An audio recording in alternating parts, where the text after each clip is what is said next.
Maybe remember what happened last time. I don't know that I remember what happened last time. Oh.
One. All right, we are live. I always get that out right before we go live. It's pretty amazing. Proud of you. Hi, everybody. We're back after, 2 weeks? Something like that? Yeah. We talked in pre-stream about what happened last time, but I like to always pick on somebody. Maybe you want to tell everybody else what happened last time?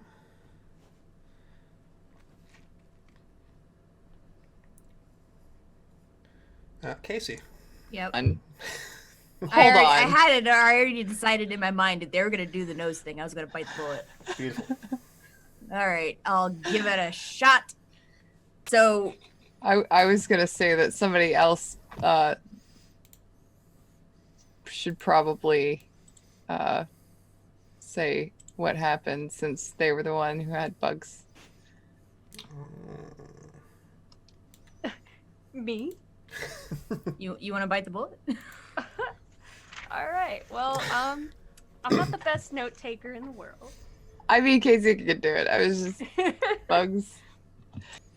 Listen. The bugs was so horrible. All I remember is the bugs. What if I do most of it and then I switch to you and you can do that part? Yeah. I remember the dreams. There we go. We'll trade off. Okay. All right. Cool. Tag team it. So, we started off last session being in a wonderful crosshair ambush spot for these regret monster nightmare creatures that we had been hunting, who had been hunting us. And we found ourselves in that zone. Tabitha, who we now understand to be the person known as Nyx, merged with her regret monster, and it did her a lot of damage initially, but then she got healed up and everything was okay, and then we were like popping back up, and then there was a big old battle. And it was a battle against these things that are definitely aberrations and alien, and they are like, there's no metagaming here. We don't know what the hell they are. So that happened, and we all almost died, and honestly, we probably should have all almost died. Because there was one left, and that one can turn invisible, and that one decided that it wasn't going to enter the fight in the end. Instead, it was going to run off and ... which is, honestly terrifying in its own way. We have no idea what this extra element is going to now do. It wasn't any of our regret monsters.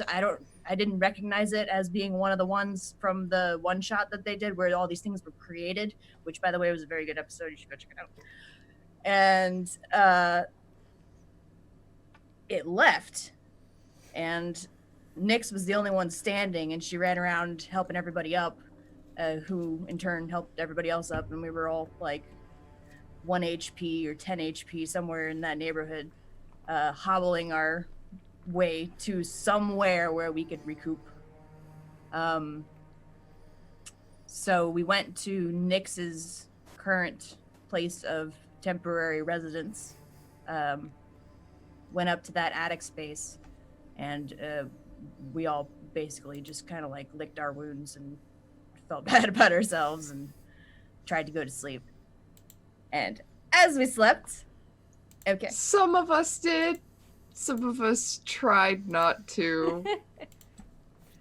And as we slept, we both Colias and Tabitha saw visions of manifestations of their regret.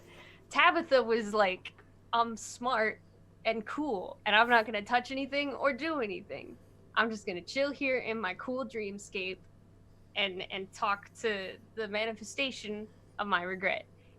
But Colias did not do that, and inside of both of our dreams there was a wall of what looks like what I understand was sheets of paper of different sort of planes. We had like a whole wall that was a view of all the planes, and Colias being It was a really plain wall, I assure you. It's very plain, very flat. But yeah, Colias being the genius that she is, just straight up reaches into it. And then just feels so many layers of planes, and it was awful. And then she woke up and vomited robot bugs, what was my understanding. And that was awful. And now we are here inside of Nyx's little apartment place, being both awake and scared, and Colias probably will not sleep for a while. While. I always love how you say that. Okay. A while being as long as she can possibly keep herself awake. Because she'll fall asleep eventually. Eventually. Maybe at the worst time, maybe at the best time, who knows? Well, it is the dawn of a new false day here in the city of Sigil. You all have either not slept or finally brought yourself back to consciousness. Still licking your wounds from the day before. What are you all up to today? Have we had the effect of a long rest? You have, yes. Thank the gods. Click your little D&D Beyond button there. Okay. Damn, Arphef, you have 63 hit points now? Tanky. Gosh. All the terrible things I can throw against you now. Okay. No, please no. No, wait. Hold on, I am not that beefy. I take it back.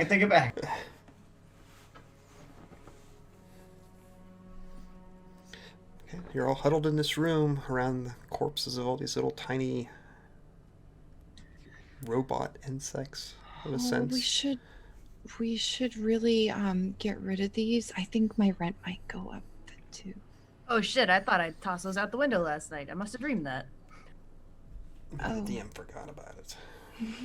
No, I dreamed it. I totally dreamed it.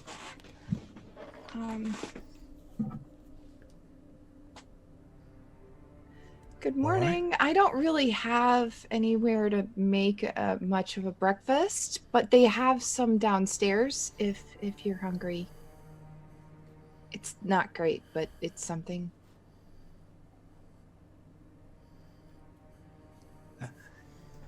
You all want to sit tight? I'll make a run downstairs and bring back some treats. Treats? What are we, children? Wait a second. Colias, you might be in a child's body, but you're not a child. You've been through far too much for that. Treats would be nice, though. Treats would be nice. Here. Do you need a hand with that, Kahareth? I think I got it. I just run downstairs and grab some treats. Like literally just run downstairs. I'm on a mission. Throws the door open and just all the way down the steps. Slam the door open. I need treats. I need treats, damn it. Okay. But not just treats. I also need protein. You can't just have carbs for breakfast. Be crashing by noon. Gotta have Ridiculous. vegetables and meat and fruits and dairy. Do you want to role play the sound, or you just want to grab food and come back up? I'm fine with just grabbing stuff and going. Okay, cool deal. So you hear that as Kahareth goes down the steps, is there for a few minutes. Then as he runs back up the steps, holding this massive tray. I've got treats and protein. And Have each Colias to your will fill. partake in treats and protein. Ilya, are you okay? Huh? You're What? You're a bit quiet. I just new day, new me. I'm thinking, I said before that I was going to take you where you wanted to go. So I'm going to continue to sit here and meditate and listen. Have at it. Well, that actually is a really good question. Where do we want to go? Well, we should probably get rid of the bugs. But should we start hunting that last one before it causes any mayhem in the city?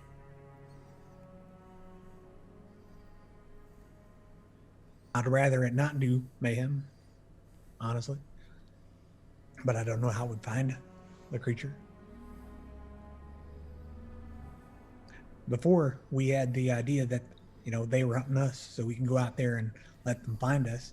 But this one seemed afraid of us, at least by itself.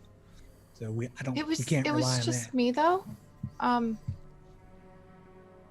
mean, I was relatively unharmed, but it was just me and the other one. Yeah, if it was just afraid of you, then imagine it'd be even more afraid of all of us. I don't understand why it would be afraid of me though. But okay. How do you find something that can turn invisible and doesn't want to be found? Well, I believe we can rely on some magical assistance, but the only magic I know that would help in that regard is a little bit limited in its distance. So we would have to find some other way to narrow down our search. To Well, get close.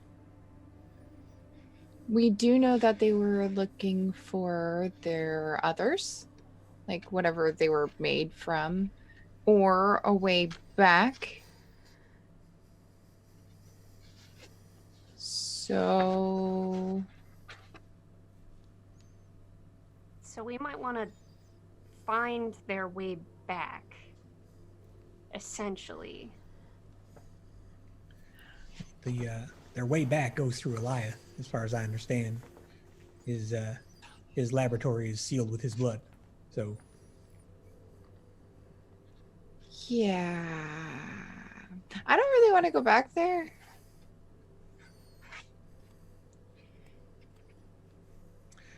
I feel like that's a bad idea. Especially because it took like 2 rituals to get him out of my head. Oh yeah, is he still there? Or any echoes or anything like that that we need to be concerned about? I don't think so. Have I noticed anything weird? Aside from your dreams now. I did dream last night. It wasn't good, but I dreamt.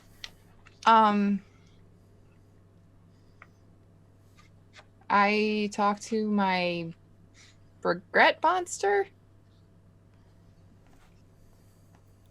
I don't really understand anything it said, so it was really hard to remember because it felt like all riddles.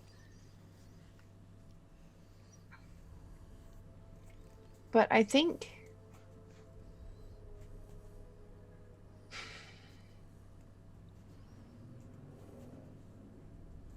I think Goliath is bigger than we actually thought. Like, a lot bigger.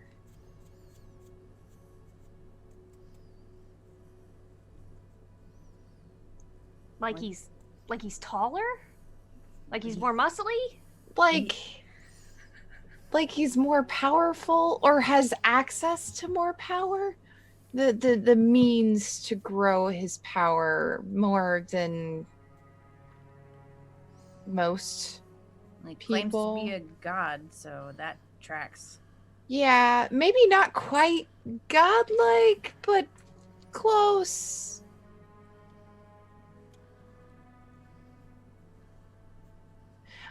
I kind of think he's trying to ascend somehow, but I'm not entirely sure.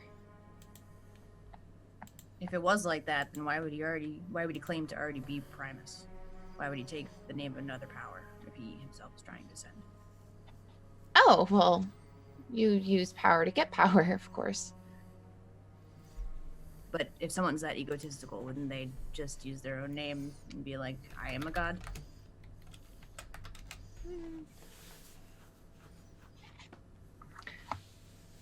I think Goliath works on more of a tricky level than that.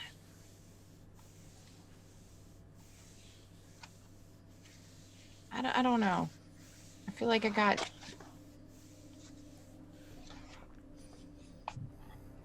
don't know. There were a lot of riddles. Well, I can tell you that the cage, as we call it, no divines or powers can get in here. That's a rule. So whatever he claims to be, he can't be one of them, because the lady. Why does he wouldn't. necessarily have to be a whole Primus? Maybe he could be part Primus. I don't know how exactly that would work. The son of Primus. Not Primus Prime. Primus Jr. Yes. That'd be like beta version, or... That's right. This guy's a beta.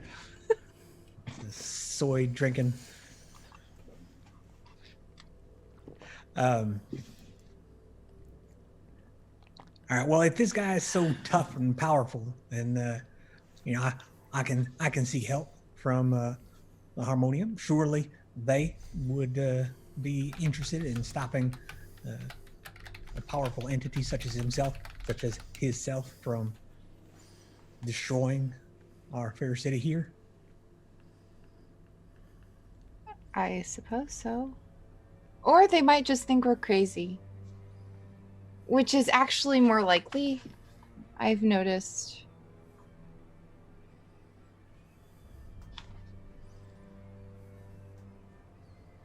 What'd you notice? I've noticed that people are more likely to think that that ragtag group of people are crazy than believing them when they say, "Oh, hey, this guy's trying to ascend, and it's probably not a good thing, and everybody's in trouble." They tend to say you're crazy, and leave it at that.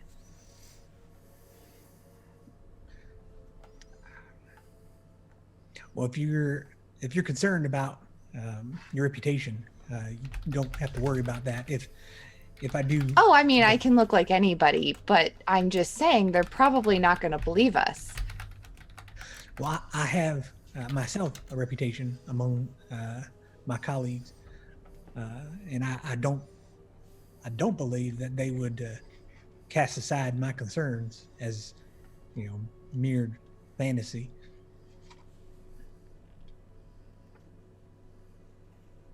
Alternatively, sorry. Go on. Alternatively, we may benefit from some more underground information gathering. I mean, if we go all the way back to the beginning of our history with Elias, he died, and then he came back, right? This has alleged to be happening. Yeah. Okay. And everybody who died, would Colias know that? That everybody who came back had a mark on them. Would Colias know that? I think you all have found at least 2 instances that that's happened. Eliath himself and someone else I think that Karl had spoken to at the Harmonium had discussed it as well. Okay. So So there's yeah, a pattern. there is, people come back with a mark on them. We might be able to ask around about that. Yeah, it reminded me of the Plane of Fire, but I can't confirm that. I've never seen a symbol for the Plane of Fire. It's just the Plane of Fire. No, it's the Plane of Fire. Oh, we could go to the library and look up symbols.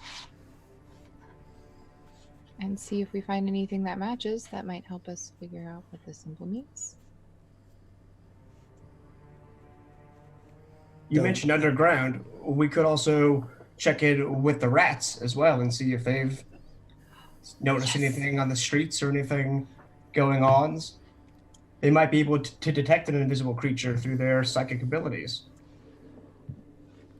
True. Very true. Actually, they'd probably be able to find it pretty well, especially because it wouldn't be invisible unless it was feeling threatened, and only certain things would threaten it, really. At the very least, they might be able to track down which part of the city they're in and kind of narrow our search if we try to find it while it's invisible. That's such a good idea, Arphef. Just me and the rats helping where we can. Well, that is a good idea, and it doesn't really cost us anything, I suppose. Do they just do your bidding? Are you a rat master of some sort now, or? So far, it's mostly been just kind of trading on favors. I help them, they help me. It might come with a cost, but that we'll just have to see when that comes to be.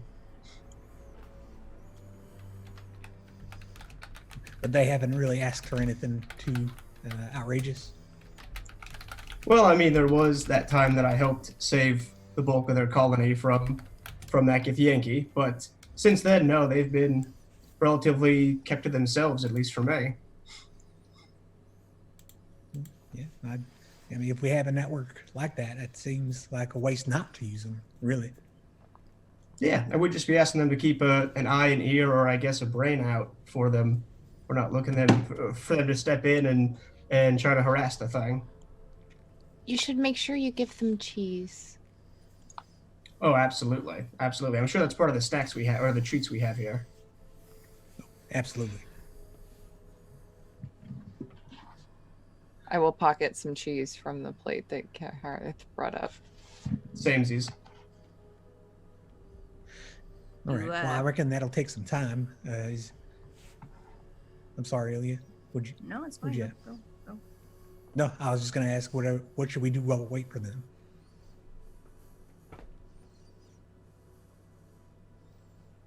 Well, the library and the harmonium sounded like good ideas.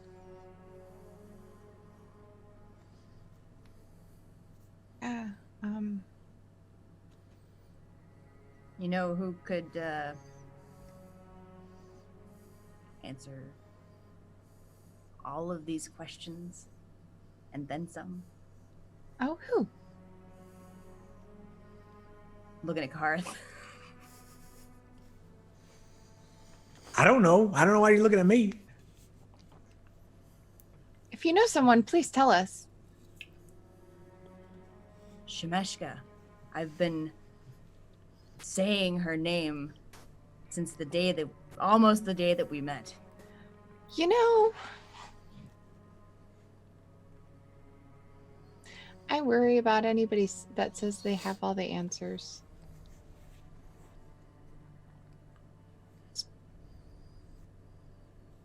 Oh, don't get me wrong. She's very worthy of your worry in all cases, in all regards. But she's an information broker. She's a neutral party. Is also a psychopath. A psychopath with all of the answers. Let's give him a chance. If Ilya trusts Shemeska, I trust. I did not say that. If Ilya wants to go to Shemeshka, It's more I of want to the- go to Shemeshka. Here's the thing is that we need answers for questions, and we don't want to return to Elias's laboratory or get anywhere near him. And I'm just saying, better the Arcanoloth that we know, you know? You know, I'm very nervous about anything we do here. Okay, well, here that's why Eliath has us on the defensive all the time. We need to flip that shit on him. We need to flip the board. We need to get some stuff going. Okay, but what is Shemeska gonna want for information? I am a mere human mortal. I cannot even dream about answering that. But I have heard that it can be small. I have heard that it can be big. The thing is that we are not going to know that unless we ask. Can I interject here? Can Kahareth... Right now, Kahareth perceives that Nyx is very nervous and afraid. Is this a recent thing for Nyx being very nervous? Or has she always been like this? I mean, okay, so in the past week, she's seen some shit in the past week. So she's been very jumpy the whole time. But before that, has she been pretty calm, cool, collected? Yep. She's just kind of losing her shit right now. Just a minor mental breakdown. It's cool. All right, well, then I'll send a message to Nyx. So Nyx, are you doing all right? It feels like this is getting to you pretty hard. Yeah, I don't even feel safe in my own brain right now. You're really lucky I trust you, or else you wouldn't be able to send me messages. I think that's all I get with the message. I do not want to deal with this fiend, but I also do not want to see my friends suffer.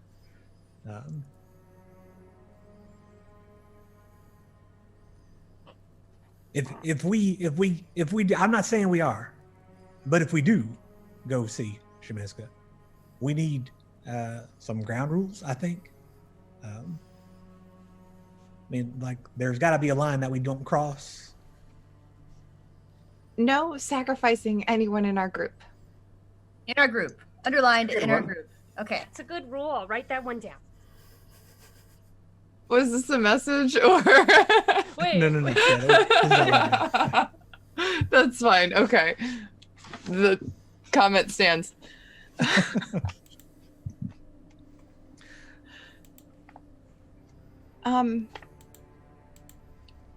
Yeah, and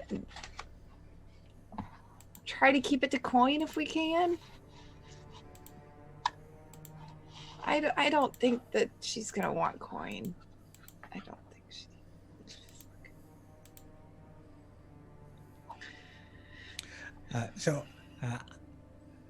Karl knows a bit about Shemeska. How much would Kahareth know about Shemeska? Let's see, you're in the Harmonium, so I'm sure you've heard some dealings with her. You know, she's an information broker, of course. And really, rumor has it is that while people say that the governors sort of run the city, it's more that the people such as Shemeska run the city. out in the plains, knowledge is definitely the real source of power. And being that she is an Arcanoloth, she was pretty much created to be a researcher, to find out information by any means necessary, to hoard that information. That's her power. That's her goal. That's what, drives her entirely. She has enough power in the city to really be able to openly flaunt it. And that's sort of disconcerting on a lot of levels. She's known to just parade through the streets with all of her sycophants at her side, and who just constantly tell her how wonderful she is and how gorgeous she is. They'll hold mirrors and let her look at herself the entire way that they're walking. She is very open about her power and does not fear anyone within the city. And if she doesn't fear anybody within this city, then she's damn near untouchable.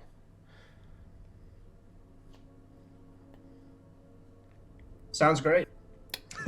But I suppose you also know that, those who do make deals with her, as Ilya would have said, sometimes they're not so bad.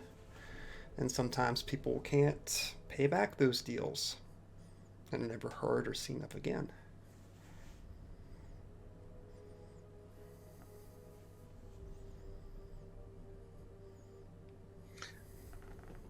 Right, well, since we're entertaining this idea, Ilya,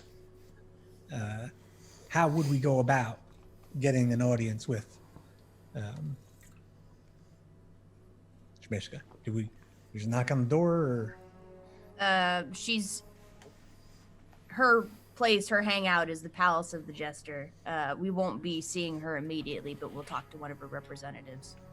Potentially grab an appointment, depending on whether or not she wants to talk to us. They'll probably ask us some questions about the nature of her visit.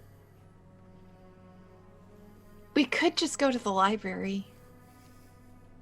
Okay. Yes, valid idea. Definitely. But in addition to at least probably knowing what the hells is up with the squiggly line symbol, here's the thing, is that we need help. If not help, then at least to get the word out about what's happening. We've appealed to the Harmonium before, and we're going to be doing it again.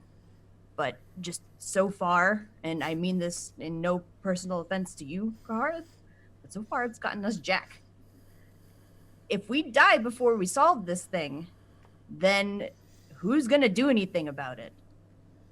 I do think that in her own way, she would be capable of passing that flame to someone with a higher chance of success than us. In addition, she would be a powerful new element in this weird-ass secret war. She's one of the most, if not the most, influential singular entity in Sigil. If Alioth is messing with far realm shit, it's going to disrupt the natural order of the universe. Meaning, it's going to disrupt her business model. Even if we can't trust her, I trust that she will do things in her own best interest, which Alioth is not doing. Also, Colias puked up metal bugs last night. If Alioth, We noticed. yeah, if he can get inside our heads, we know that that's a possibility. But apparently he can, whatever he's doing can fucking manifest actual physical shit. And that is insane. That is on another level entirely. And whatever... Huh?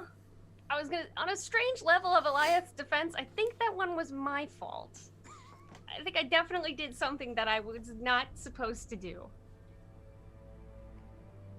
Yes, you did. I'm glad you know this and you're aware of it and you can accept it. That's mighty big of you. Yeah, you probably shouldn't do that again. What did you do? exactly? I touched the planes, Oh. the many of them, at once. As one does.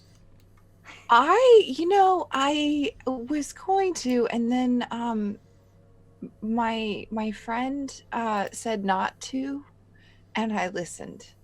Well, you know what they say, curiosity makes you vomit bugs. Oh, Colias, you're such a breath of fresh air.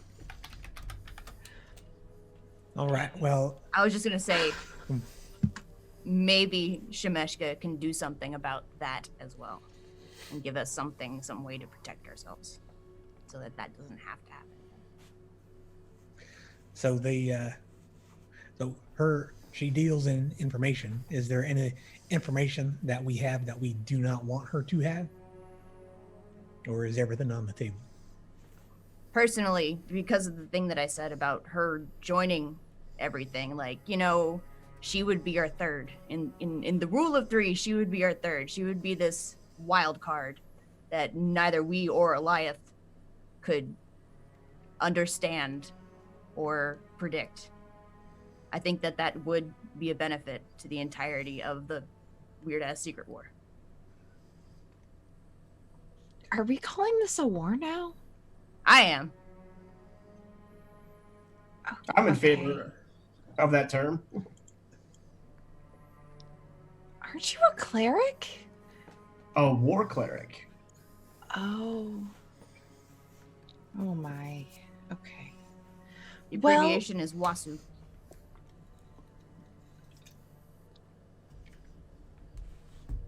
It's the weird-ass secret war. It's the WASU. Ah. Oh, okay. All right. Operation WASU. Elia, you're getting really into this. I kind of like it. That's cool. Okay. All right. Let's So do again, it. just to double check, we don't have any secrets that we don't want to fall into her hands.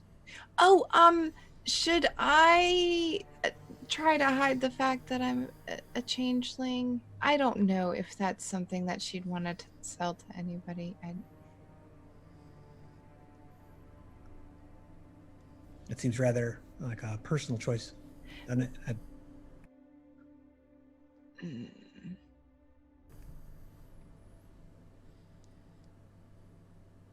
Also, what does she consider a secret worth selling? It depends on what she's trading it for. And what that secret could get for her. It sounds like we'll be fine. All right. Well, I guess it wouldn't be smart to try and get information from her that we can get from other sources. So before we head down there, Arphef, if you wouldn't mind trying to check in with your network and at least put the word out there. I'll be doing that the whole way that we're walking there, I assure you. I'm gonna have to just think about the rats a lot, and then they will find me, is typically how it works. Oh, that's really cool. It is. I just kind of recite some of their names in my brain as we're walking along, and kind of hope that one of them or someone that knows one of them kind of checks in with the rest and comes back to me. I love that we have rat friends. Maybe I should. I'm gonna do that. Okay, yeah. And I think really hard about my reign of mind shielding, and I open it up to cranium rats. Noted. Nice. Yep. Is anyone nervous about this? Do you want to stay here or go somewhere else? Or Well, no, I mean we should all go, right? Yeah. I'm not missing this.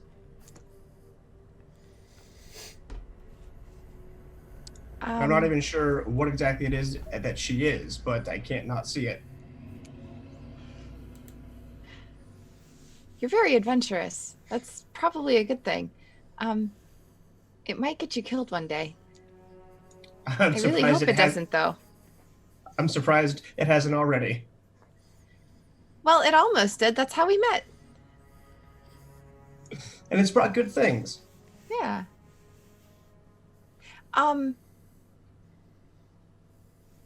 So go try to get the appointment and then figure out what we're gonna do while we're waiting for the appointment. Maybe by the time we get it, the rats will know or have an idea where the other thing is.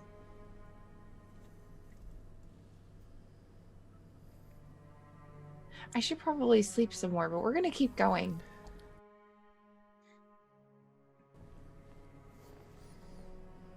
You want a piggyback ride? Oh, yes, Goes while we please. go. No one's ever offered me a piggyback ride before. It's good exercise. Just don't fall down the stairs, please. I am so sure-footed. I am so sure I'm sure-footed. We did. Okay. So, are you all leaving now? Headed to the ladies' ward? I'm going to pick up all the bugs. we need to get rid of these. I'm really afraid my rent's gonna go up. Actually, can I have one? Just one. As a trinket? Here. It might be useful with Shemesh. I can't say it. Her. Okay. Well, here, actually, this bag's kind of heavy. Can you just, please? Thank you. Is this a bunch of them? Yep, that's all of the Okay. ones that we picked up. Neat. Yeah. And look, the room looks bigger already. It still looks like it's like 10 feet by 10 feet, and that's my entire apartment.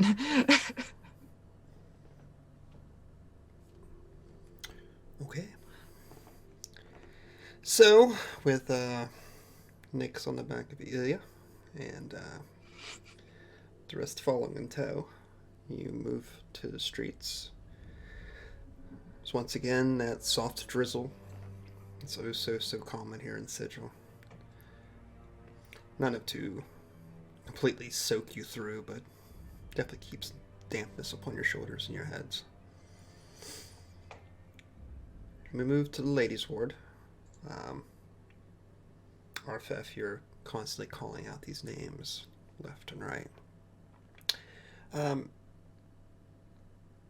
It's about 2 miles or so away from Nyx's hideout that you finally get a little ping back, Arphef. It's not Jack, but another one has definitely answered your call. And I guess, Nyx, you would also hear it now since you're not blocking yourself from all this traffic. But Arphef, which of our lovely rats today has found you? I'm gonna go with Tristan. Tristan. Yes, he's a very noble rat. That's why he's in the ladies' ward.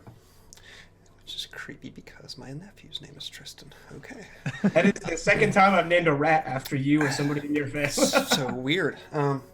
Okay, so Tristan, the radium rat, scampers up your leg and sort of perches on your shoulder, sort of staring kind of blankly at you, waiting. I go right for the cheese and get some right in my hand, right at his level. Okay.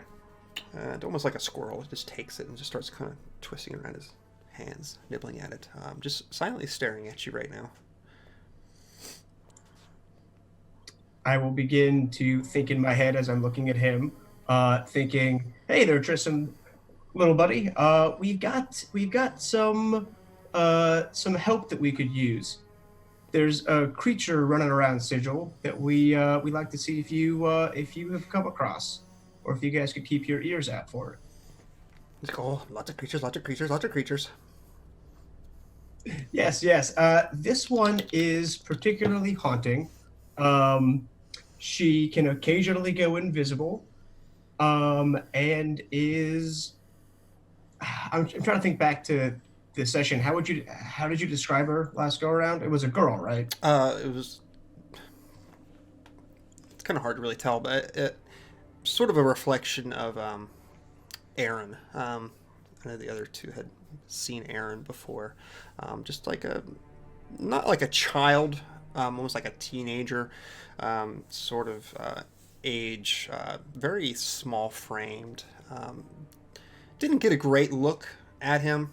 He was in this massive robe, just the gaunt face.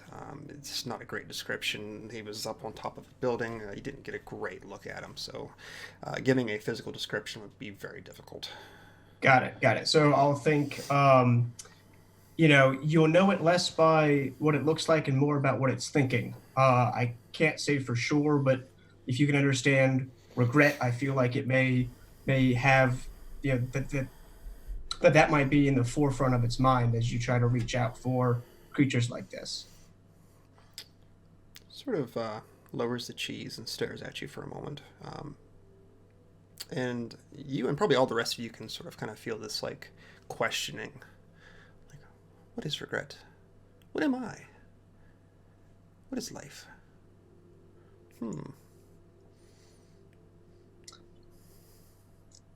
It's a good question. I walk up next to Arphef and look at the rat and think in my mind, letting obviously the shields down. I think, hey, have you seen this? And then I think of the image that I saw, like when our eyes met, and then also I think of that image, and then I also think of the image of Aaron himself. Because if they've seen either, might help us find the other. Smart. Okay, sort of stares at you blankly just for a moment. It's holding this piece of cheese and just stares at you. And you can see like the pupils of it start to flare like a light azure color. It appears to be casting a spell. Do you allow it? I'll allow it. And will you allow it past your ring? Yes. Okay. So for an instant, that those images of Aaron and this monster begin to flash even like before your eyes, and you feel it sort of like digging into the memories, trying to get the best perception. The voice, the way it walked, just any little clue that it can grasp from your mind, seems to have cast some sort of telepathic link almost with you, trying to dig through these memories of Aaron. And then you see Smart rat. The pupils begin to go back to this pale white, and the brain on it's like throbbing.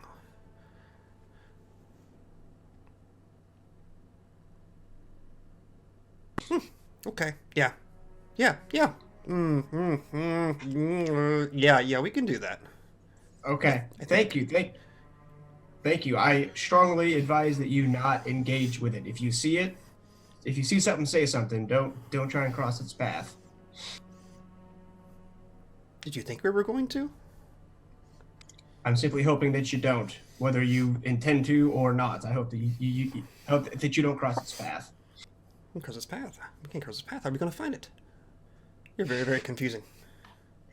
If you see it, let us know, okay? Yeah. Try to keep track of it. But don't engage it until we see you. We'll take care of it. Ah. Just make sure we know where it is. That's it. It sort of like lifts its hand. Question. How are we going to know where you're at? I mean, once we find it, we have to find you, and by that time, there could be 2 different places at one time. That's a really good question. I really hope you figure out the answer. Well, if you can... You're pretty smart. I bet you can do it. And of course, I'll be thinking of you guys often, so if one of the rest of your pack can pick up on me and where I'm at, and you guys stay spread out, you might be able to keep close enough tabs on both groups. Thinking. Thinking of us, Arphef? You are the wrong species, but we appreciate it. Oh, I just love you little guys. I can't help it. I don't understand. I love you guys like rats. Friends. Frankly, I Friends. find that a little insulting. Oh, only in the best possible way. And I reach in for some more cheese. Buy our affections with gifts. This is acceptable. Takes it from you.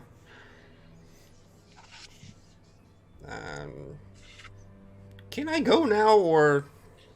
Yes, please, and send my best to Jack, please.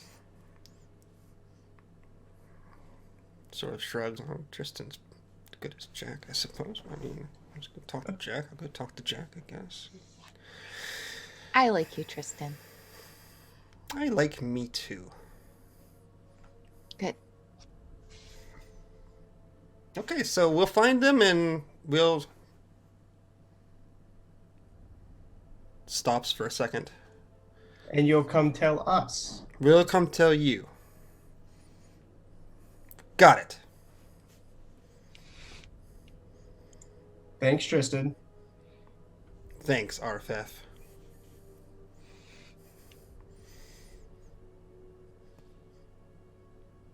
Oh, yes, and it just, like, it skitters down your armor to the ground and just suddenly disappears into the trash next to the road.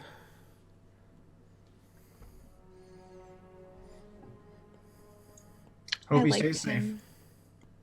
So did I. Shall we go on?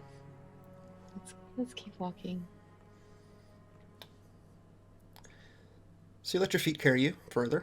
I suppose we'll take the mass transit subway that is sigils, teleportation circles, and gateways to find yourself within the ladies' ward, which, as we had been here before, I believe, when you went to the Sanatorium, definitely the cleanest place in all Sigil. The nice lined streets, not a lot of rough folk laying around. Seems everybody here has some higher class, as much as I hate to use that word, but definitely not as poor as the rest of the city is. Seem to take advantage of those underneath of them. And I would say, Ilya, you're going to be leading this group to the Palace of the Jester, since you seem to be the only one that knew of it, which is a massive structure with large marbled columns, almost like a Greco-Roman type style of building. You can see massive stained glass windows in the sides of it. Seem to be depicting various forms of not just like powers, but fiends and demons and celestials. There's just everything's represented within this. And probably not even like 50 yards from it, you begin to hear just the sound of music. It's heavy in the air. Even sort of permeates your skin at this point. You can feel the music moving within you. The ground almost rumbling a bit from it. You see folks coming back forth inside of this building, all in various states of inebriation, most likely. Some stumbling, some walking with purpose and gait, and all seem to be jovial. But you don't see anybody guarding the entrance to this place. It doesn't seem as if fear is heavy in this area, especially when Shemeska is involved.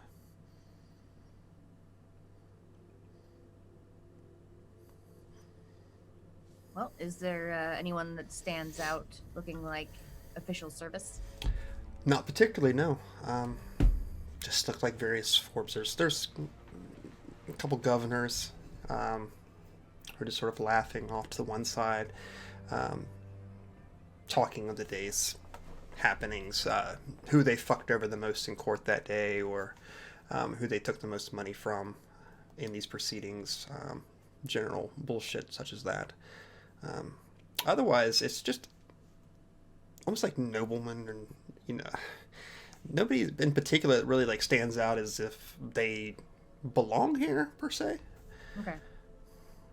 Is there a door that leads further into the complex somewhere? It's not really a door. It's one massive open area beyond the columns themselves. There is a structure within it, further back from the entrance, we'll say. But it seems that there's some sort of gala or party that's just constantly going on outside of the structure. Think of like a ancient Greek structure where you could just walk in from most angles. But there is a main structure within that does have two large double doors, perhaps bronze or even gold gilded at this point. You can't really tell from this distance.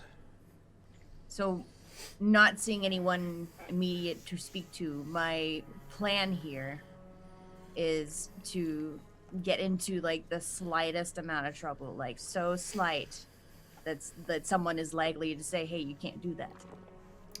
Okay. And that would be the person that I would talk to. So I think I'm going to go for those doors and see how far I can get. Okay.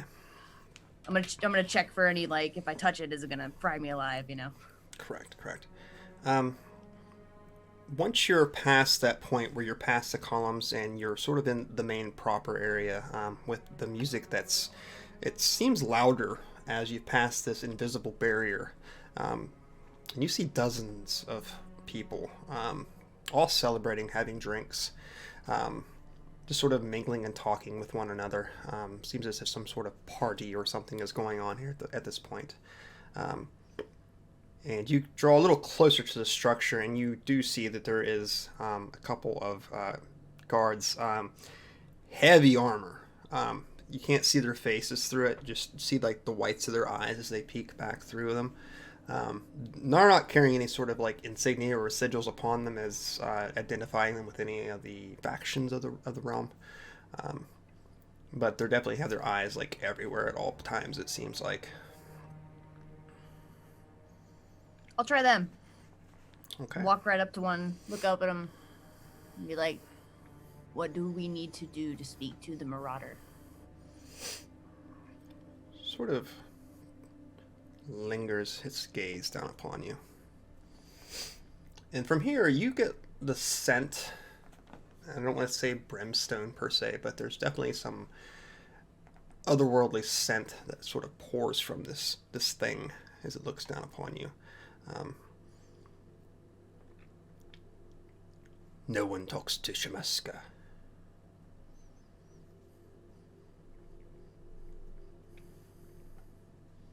We have information she may be interested in. Eyes narrow, staring down at you longer. What sort of information could you have for the King of the Cross Strait? I look back at my party just to confirm that, like, I'm not supposed to be, like, I can say whatever here. Okay. That might be for their ears only, but Well, what would you say, Nyx? I mean, some things are meant for her only. I don't think they're gonna let us in with that. I mean, you We could, you we can could- tell them whatever, but some things you shouldn't say to anybody where anybody else can hear you. we could tell them that something is going on that could interrupt her business.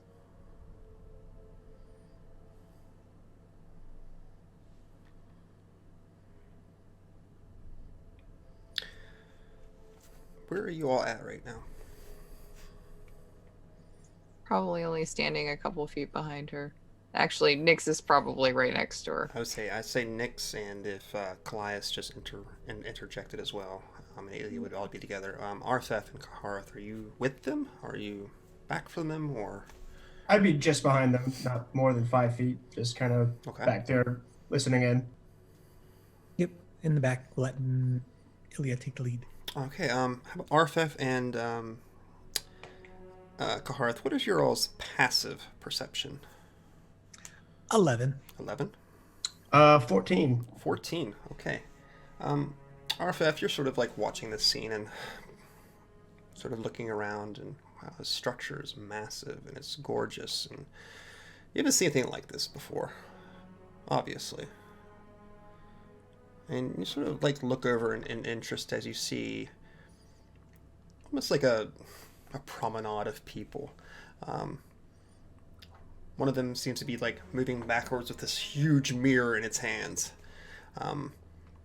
You can't see the figure behind it, but it seems to be drawing a lot of attention.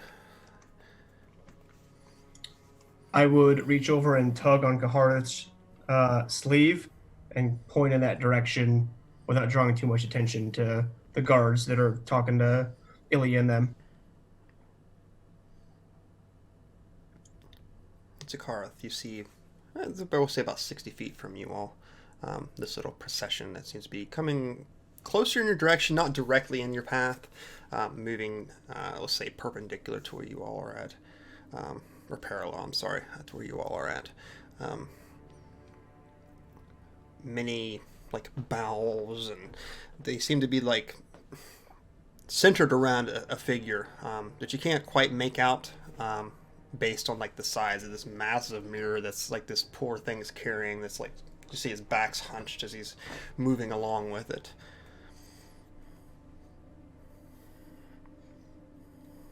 So I'll just clear my throat for a second. Looks like Shemeska approaches to the three. Oh, look at that. I turn around and see what everybody else is doing in their room. I will follow suit. Nyx is not an idiot. I'll send a message to Ilya and say, Ilya, I was happy to follow you here, but it looks like that these folks aren't particularly friendly to you, or overly friendly anyway. Do you want me to take over from here? Yeah, I don't know what the fuck to do at this point. Social situations are not my forte. Copy that. I'm also like starting to sweat and stuff, and like the concept that she's just there walking through. I'm like, I don't know what to do with my hands. Yeah, and you're sort of like standing in front of this guard who's like staring down on you like expectantly. I just stopped paying attention to him. And you hear that creak of the armor as the body straightens back up and puts this pike back at its side. The procession seems to have stopped, and you hear like this boisterous laughter coming from that direction. Can't hear what's going on exactly. There's a lot of bodies around you, but the laugh definitely carries over top of the crowd.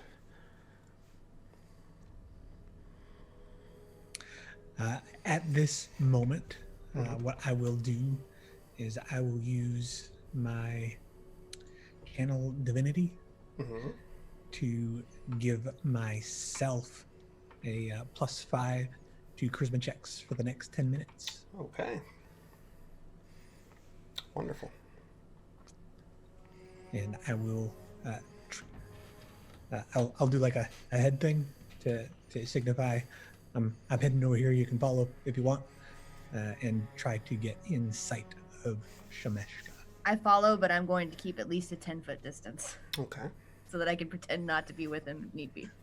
Okay. Same, only I'm actually going to try to kind of blend into the crowd a bit. Okay. I would probably Colias follow. is- Go ahead. I was just gonna say Colias is gonna follow very closely. Same here. Yep. Okay. So Ilya and Nick seem to more or less meld with the crowd as they follow behind you, the three of you. Kahareth proudly walking up. And Arphef and the small Colias right next to him, each walking with strength and purpose. Kahareth, as you're approaching this, go ahead and give me an insight check real quick if you don't mind.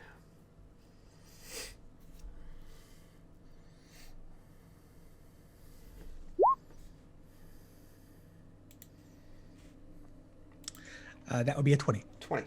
Okay. So as you get closer to this procession, you do see like the groveling bodies, which seem to be flaunting themselves before this figure. And though they seem to be almost obsessive with their gait and their words, just the way that they hold themselves, and you can always catch like glimpses of arms at their side as well, you get the impression that these aren't just people around her to make her feel better about herself, but they seem to be very well trained. And not at just groveling, but you have a feeling that they could probably carry themselves in a fight quite well. So they're not only her grovelers, but also her protectors. And as the three of you grow closer, it doesn't seem that you're inciting any sort of concern in them per se, but you can see their eyes keep flickering in your all's directions.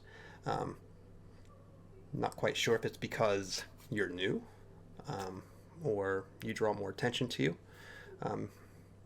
but you've been caught, noticed very quickly. Then you lay your eyes upon the figure of Shemeshka. So what you see before you is like almost 7-foot tall figure, with a fox-like head,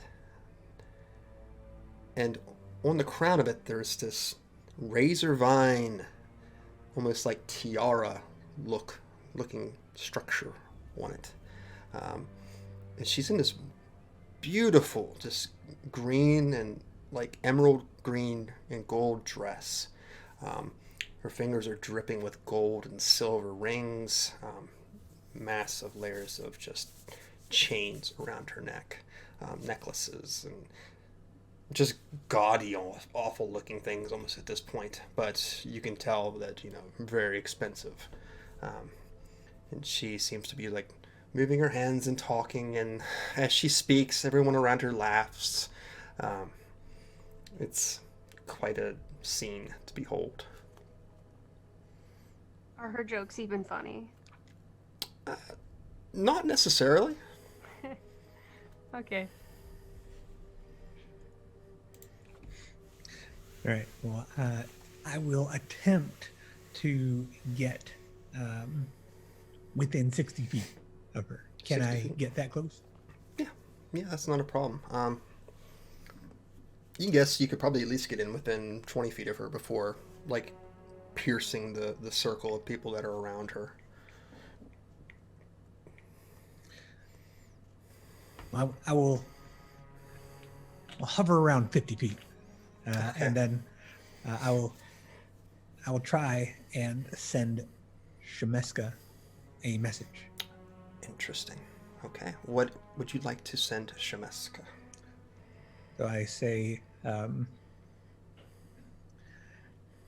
my beautiful and resplendent lady, King of the cross trades.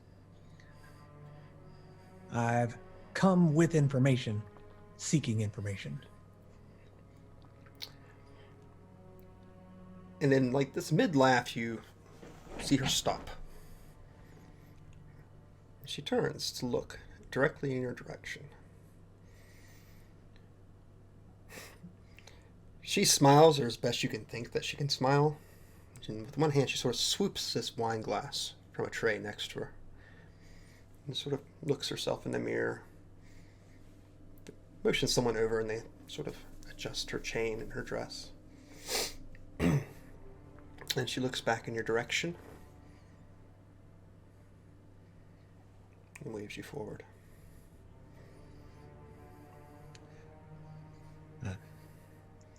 We are being summoned, so I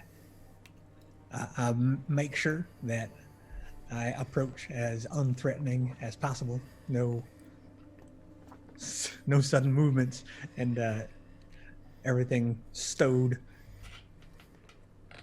peace tied. I'm not reaching for anything. I'm cool. Okay.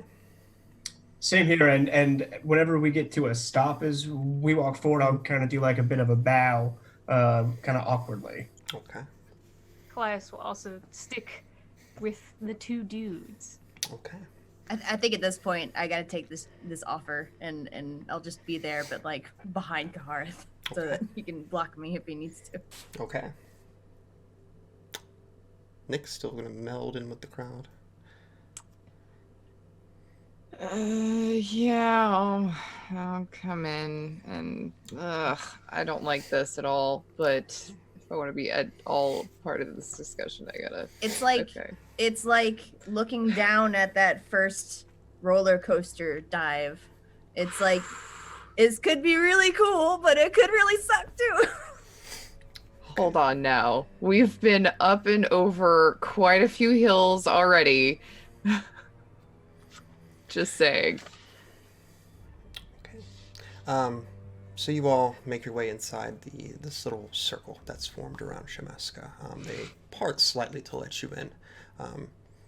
She waves a hand again to them, and they begin to just pull out pillows from, you don't even know where they're pulling them out at this point, but they're like setting them on the floor next to her.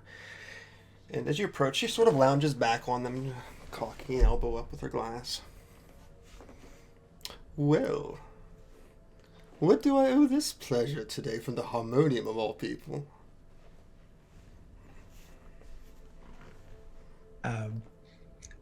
So I bow very formally. My lady, the pleasure is sincerely mine. Oh, I thought we'd made a deal with the Harmonium not to come here. I come both not with the Harmonium and at the behest of the Harmonium. It's a difficult thing to explain, really.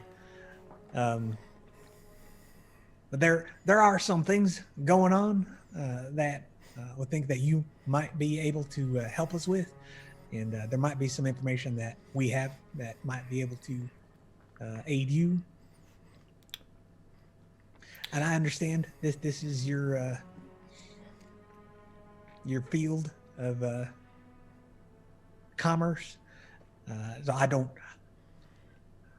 I'll be honest with you, this is the first time I've done this sort of thing. So if you want to just, direct how this goes down, I'm happy to just let you lead. Always like when the virgins come in. Please, have a seat there. And your tragic little friends there, by all means, have a seat. Let's chat for a moment. I take a seat. Arphef bows before taking a seat. Applause. So a tray goes around, and there's this thick, almost syrupy sort of red wine that sits in the bottom of these goblets, made of glass, and looks like some sort of fine metal, possibly of Batorian steel. Sort of got a green hint to it.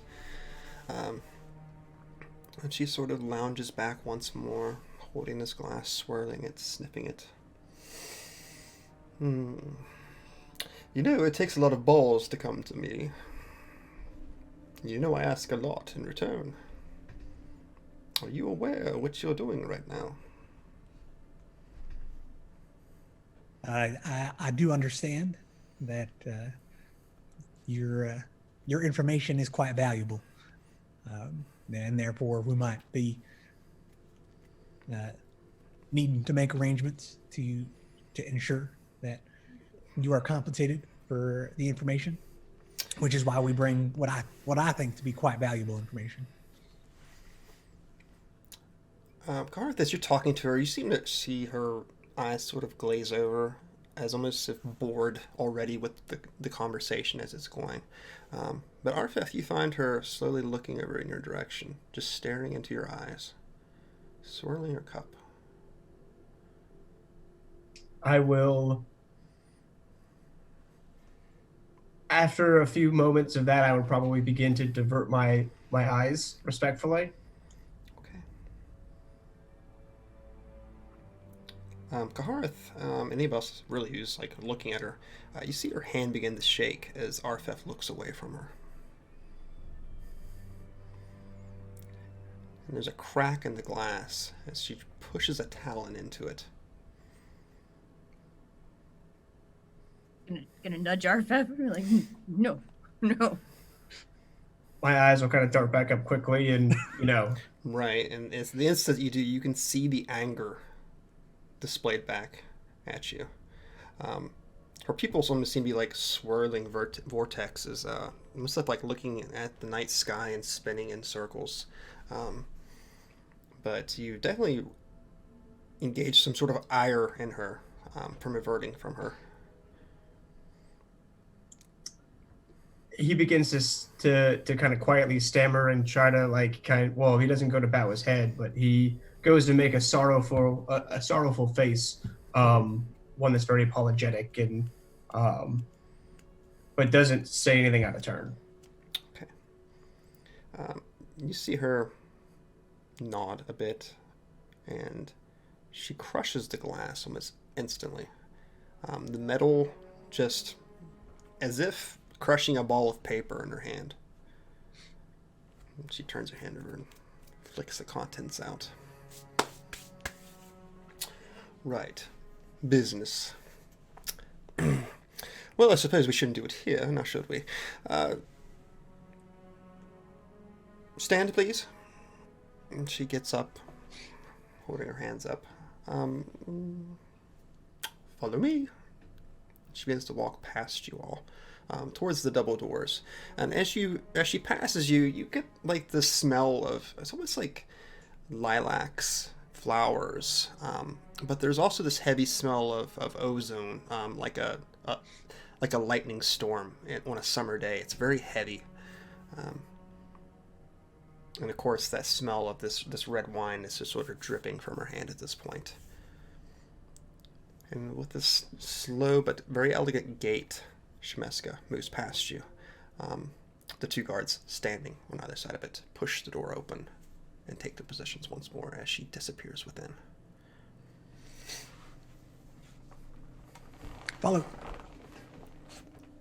What you see, almost like a TARDIS, the inside is much larger than the outside. You see long marbled halls, and you hear her footstep as she sways down the hallway. And for an instant, you think you also might hear very muffled screams in the distance. Pained ones. She sort of like turns and smiles and, come now, come on, and keeps moving. And a few doors down, she pushes a door open. There's a long yawn of the door. She quickly moves inside. And on the interior of this room, while very lavish, very plush couches, beautiful paintings on the walls, golden urns, and just all manners of the most elegant inexpensive items and relics you could think of. There's also a simple stone table in the middle of it. And before it you see, or on top of it you see, what looks to be the remains of some body. Its head sort of cocked to the side, missing its lower jaw. The eyes are missing, and just these two empty spaces seem to stare at you as you walk in. She smiles, leans her elbow against it, the tip of her elbow sort of digging into the top of the skull. Oh, don't worry. He won't say much. I look down at Colias at this point and lean down and just kind of whisper, "This is so cool. I feel so special." So, Elias's response is like, "If you say so." As we were walking, Mhm. I'm gonna cast Mage Armor on myself. okay. Just because it makes me feel better.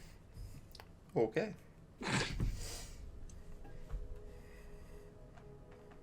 And she stares at you, Kahareth, expectantly. My lady, is this where we conduct the business? Ooh. It's where I conducted my last business, and she sort of moves her elbow as the head sort of rocks on the table under her weight. Like I said, there's information that we have and information we think you have. I hope, really. I'll start by, I guess, letting you know what we hope to find out, and you let me know what sort of thing that would be, what would be appropriate in exchange for that. Again, like I said, this is my first time. Kahareth, just tell her what we need to know, please. How about I do this? Since you all seem to be so nervous and new to this, it's quite lovely and quite enchanting.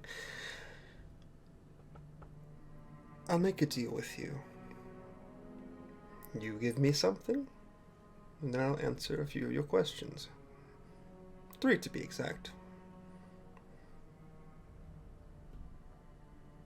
These are my terms. What kind of something do you want? And she sort of looks from face to face, curiously. But you all have so much to offer.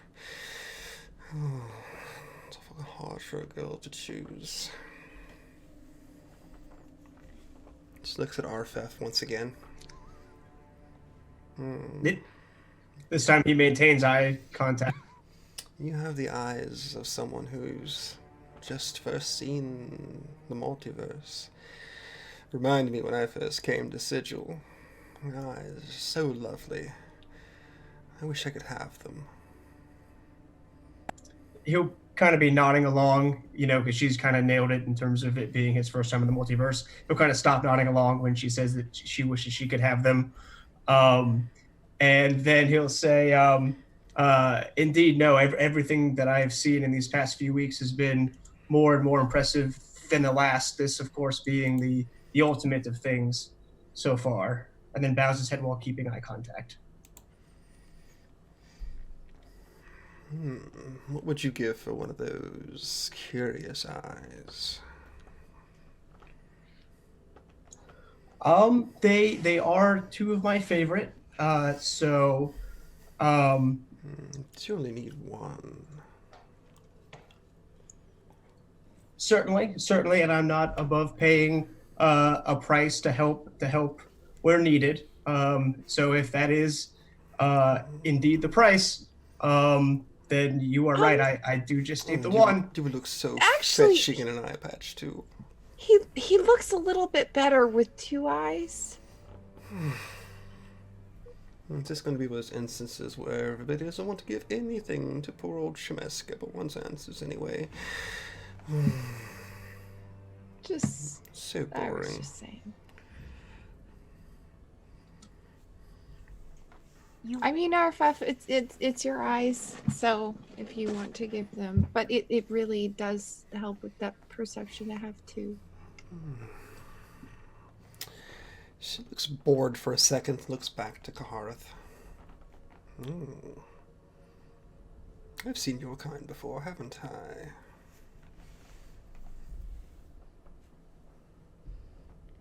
Tall, dark, and handsome. That's part of it. I'm not going to lie. Tell me, do you dream? It's a curious question. I do not dream, in fact. So you have one of those, what do you call them? Some sort of spirit, correct? I am of the people who do have a link to a spirit guide, if you will. Oh, so very interesting. How would you like to dream once more? I've never had a dream, so I don't think I'm missing much by hearing so my friends. Many things. I mean, recent experience has told me that I'm actually better off not dreaming. So I appreciate the offer, but I think it's what we can do for you at this point, rather than what you can do for us with regard to dreams. I'm just saying, if you would like to sever that tie, per se, perhaps sign it over to me. Perhaps we could, answer a few questions of yours, since your dwarf seems to be so attached to his little physical things that it's just too much to give up. Well, my most resplendent King of the Crossroads, I will have to decline. I'm happy to give you what I'm able to give you and what is mine to give. But my spirit is I do not have authority to just sign over another entity, as it were. Well, what about the child? You cannot have the child. Why do they always come here and never give anything to poor old Shemeska? If I might interject, I may have something that you may be interested in.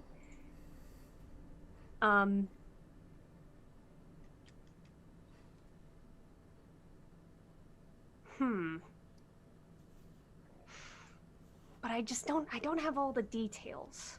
I know where you can do it and somewhat how you could do it.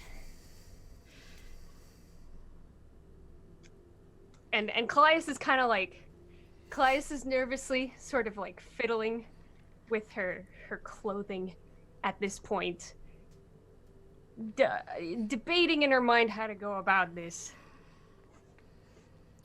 She leans down to you, Colias. And still even kneeling, she towers over top of you, it seems. And she stares at you with the same eyes that she gave Arphef not long ago. And what could you have to offer me, exactly? I'll tell you, but... And she's like looking at her friends and debating. I'm sure we all looked very concerned. She sort of looks over her shoulder and she looks at you, Aelia. Oh, this is a very juicy little secret she has here.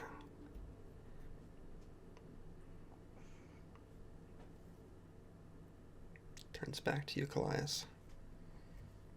You've piqued my interest, but I don't know if what you're offering has any real value to it. And Colias kind of like takes a deep breath and decides, like, oh, I guess it's now or never. And she goes, "Can you die?" It's a real question. Can like, I it's die? important. Can you die? Well, most assuredly I can die. Not here, but other places, perhaps. How would you like to live forever? Live forever.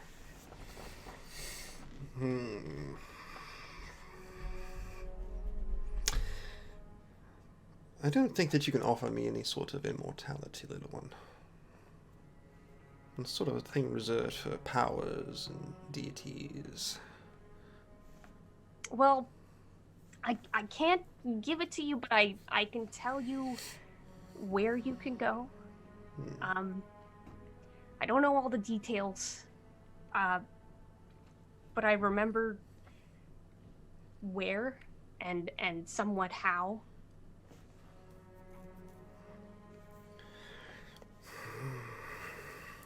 It's somewhat of a price to pay. Information is always good to have. But I think I need a little bit more than that. And she sort of reaches forward and just taps you on the nose. What else do you have in that little noggin of yours? Perhaps a memory or two you could spare?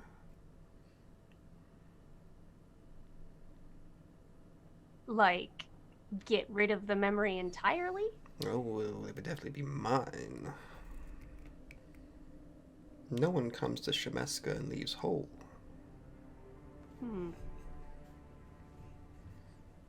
And what kind of memory would you want? Well, I would say your childhood ones, but it seems that that would be most of your existence. Something pertinent to this information you're going to give me. Something what? Sorry? Something pertinent to this information you're going to give me. How you know it. The details leading up to that point.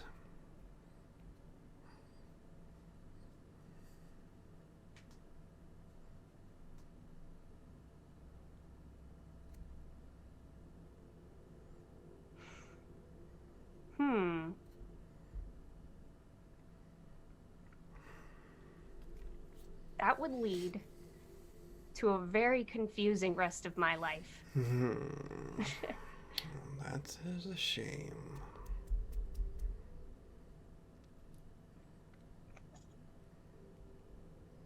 If you want childhood memories, you can have mine.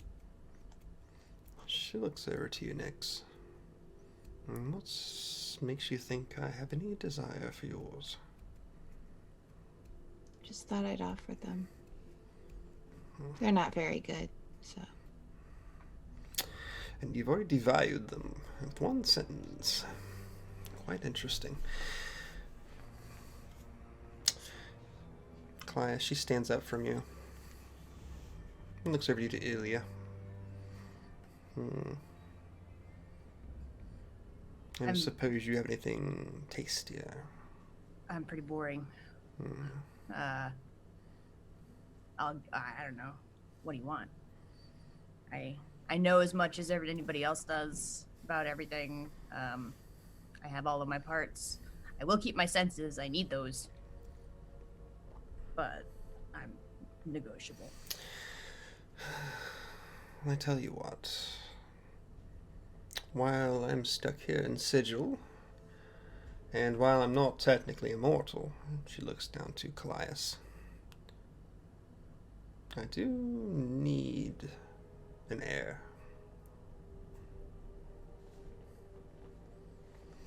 I don't suppose you would like to help me with that.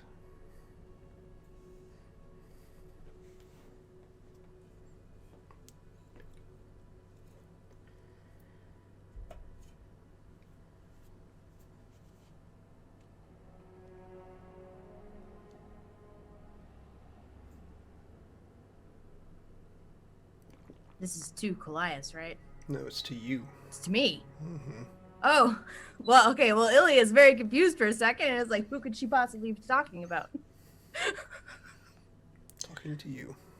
How would you like to go about that? She sort of floats almost towards you. Staring into your eyes,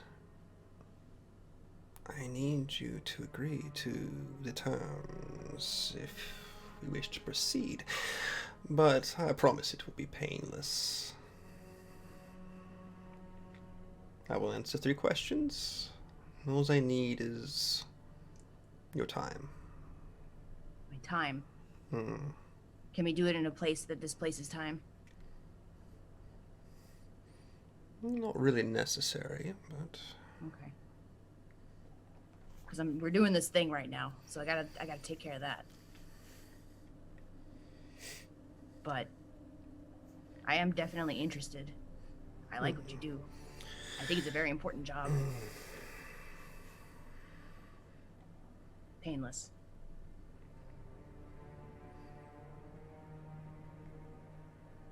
I'm sorry, what does it involve exactly? she turns. Oh, some paperwork. Other things.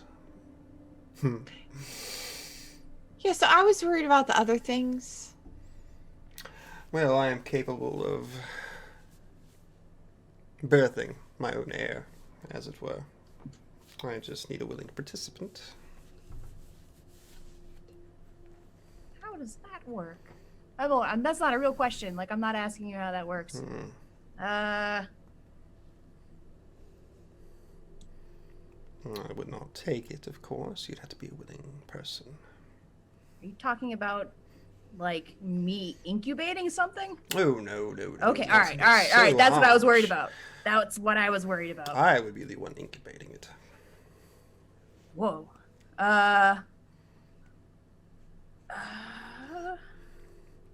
And if not you, she sort of swipes her arms across. This strapping, whatever you are, Kahareth. I'm not so fond of the dwarf per se, but if he's willing. Will I immediately die afterwards? Oh, no. Is it like a praying mantis situation? No. Okay. But she will be sterile from this point forward. That's fine. I mean, I never pictured kids in my future, anyways. A few adventurous types do.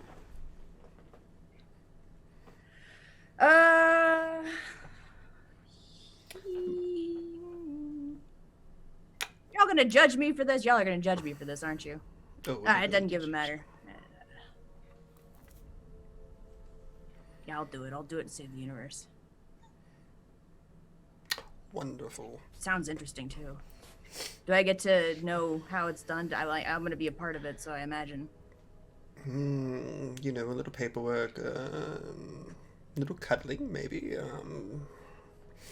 But you don't really want to get into the deep secrets of it all, do you? No, I mean, that's the part I'm actually interested in. If it's grody, the better. Ah. I like you. Meshka likes me. But as much as I like to share my secrets, which I don't like to share my secrets with the rest of everybody here, per se, I will detail them in a document, and you can look over it, and once you sign it, then we will have an accord. Okay. Sort of flashes her hand, and a piece of paper just unfurls from the air. She slides it over towards you. It's written in Infernal.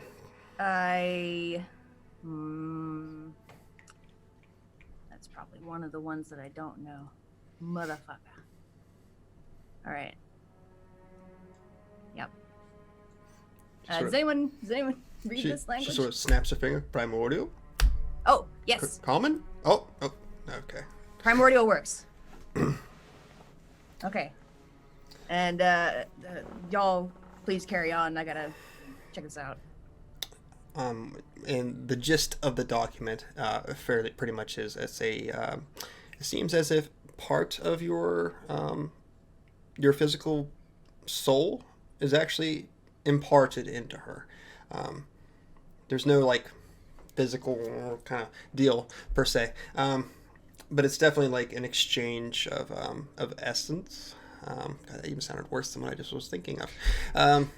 But a part of your soul would be imbibed within her, and from that from this and from the document, it would bind the contract.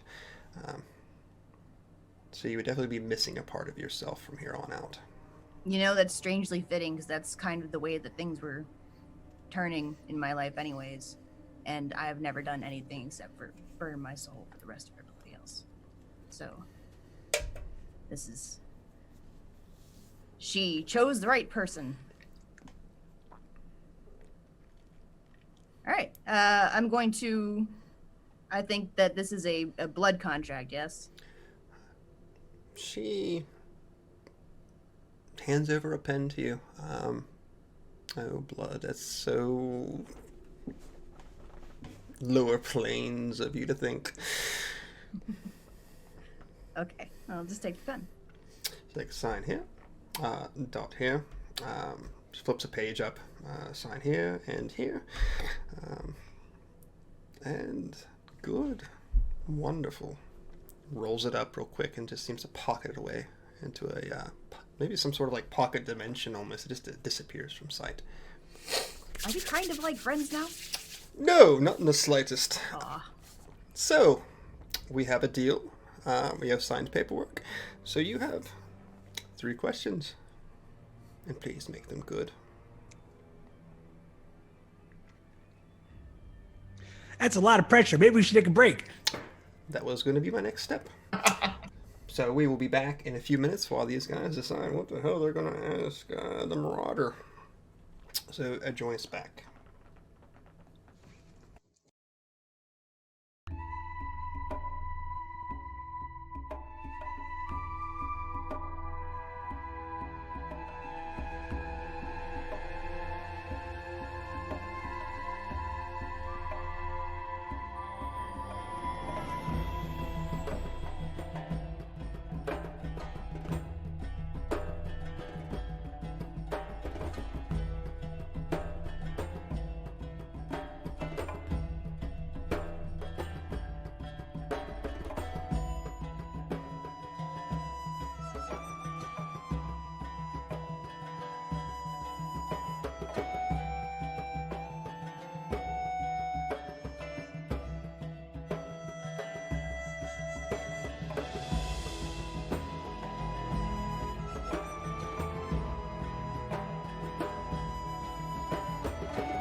right back.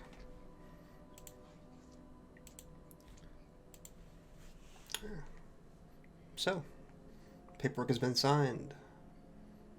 Shemeska now sits next to this corpse, sort of crossing her leg over the other. So, what is it you wish to know? Well, the main reason we've come to seek you out is that there's this fella who seems somewhat new to Sigil, named Elias. This fella is he claims to be Primus. He somehow created a demi-plane, bringing some material plane land and putting it in this plane and locking it in his lab that's sealed by his blood. He apparently died here in Sigil and then was reborn a couple days later, which seems to be going around, which is unsettling. Folks dying willy-nilly like that. Anyway, he seems real scary. What do you know about all this? What do I know about all this? That's a very broad question. I was hoping you wouldn't have noticed.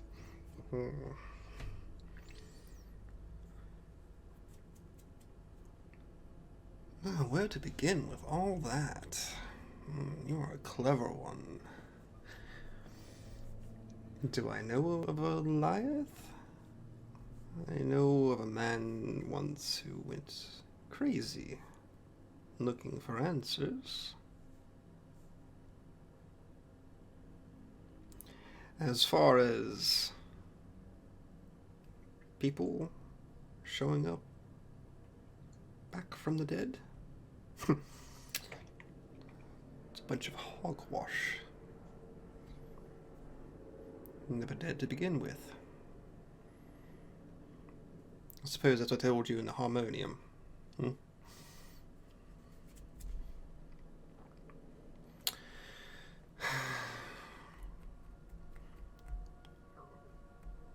It's not a coincidence that when all these happenstance things happened, there was a rise of power within Sigil itself. A certain order that decided to make itself known. The Transcendent Order, to be exact, seemed to be quite keen on taking poor sods from the streets. I believe your Goliath was one of them, was he not?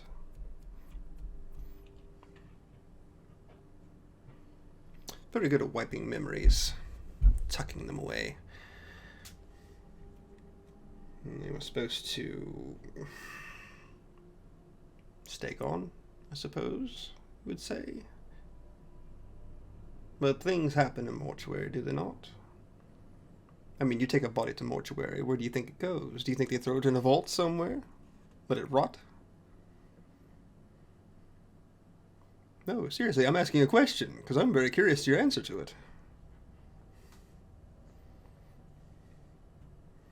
Kahareth, I think that was directed at you. I've spent zero time thinking about what happens to the dead after they die and are sent to mortuary.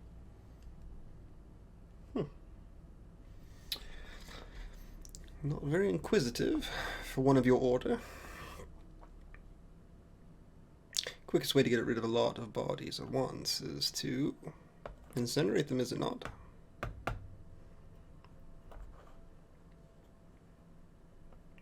And where would you send a body to be incinerated, do you think? Would you build a large fire? Would you throw them in a big vault? Or maybe you just dump them off in some elemental plane somewhere.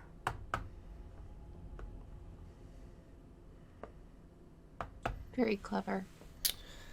Well, they like to think they're clever, but we know better. Not quite sure what their aim is here in the city itself, or why your friend, or whatever you want to call him, Eliath was involved in that, but so it is. And what was the rest of that about Primus? He did claim to be that, yes. I can't say whether your acquaintance is Primus. All I know is, and honestly this is pretty common knowledge, that the Great Modron March has started several hundred years early.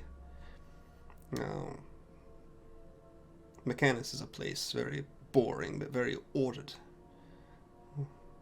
Makes you wonder why something like that would happen, does it not? Why would Primus allow such a thing? Right? Boggles the mind. What can you do with an army of Modrons at your control? Comedy theater. And that's why you're going to be my heirs, yes. I look forward to a piece of me working with you. Just a thinking point, I suppose. Modrons could be a large army, a strike fear across all the outer planes, but if I had to guess for anything, and if your friend Eliath supposedly is Primus, which I find quite a laughable notion, I'd say he's probably looking for something.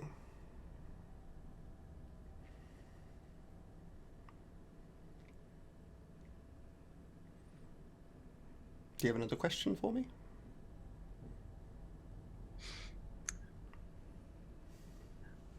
I hold up my finger. Then I send a message to Ilya. Did she answer everything? I can't remember everything she said. I wasn't paying attention. What exactly were you wanting to be answered? You heard me ask the question. Did she answer the question or not? I suspect she is keeping some stuff for herself, yes, due to the fact that our question was so goddamn vague. All right, so are you satisfied with her answer? Can we tell her about the Far Realm stuff? Yeah, that's a separate question, but I just want to make sure that before we move on to that question, she handled the first question. I think so. I think we are possibly headed to the Plane of Fire. It sounds a lot like she was alluding to that. So that's a good start. Yes. Glorious and beautiful King of the Crossroads. We have another question. Ever since we got tangled up with this Elias fella, we visited, or some of us visited, the demiplane that he created. Sort of like echo regret type aberrations came back from this realm that he created. And those who have faced their aberration echo things, they have had strange dreams, and they touch on a lot of things. The far realms, the Modrons, and then I reach for my bag. I open it up and I pull one of the little bug robots out. That after one of these dreams, my friend spewed a lot of these things all over the place.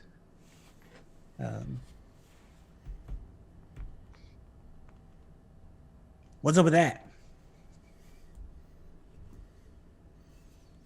Not quite sure I understand your question, to be honest with you.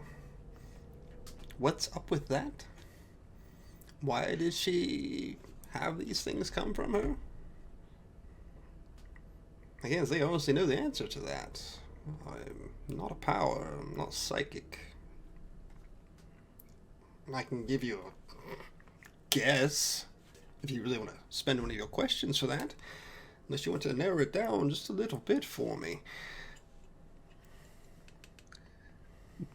So in the process of narrowing this down, I do not want to ask an additional question. No, I'm not going to steal one from you. I did promise to answer a question. But it seems like this topic, with regard to my friends' echoes and the dreams that have followed them after dealing with their echoes, it sounds like you are not informed at all on these topics. This is not a question. This is a statement of what I believe to be a fact, and you may either confirm or deny that statement. I know some things that might be relevant.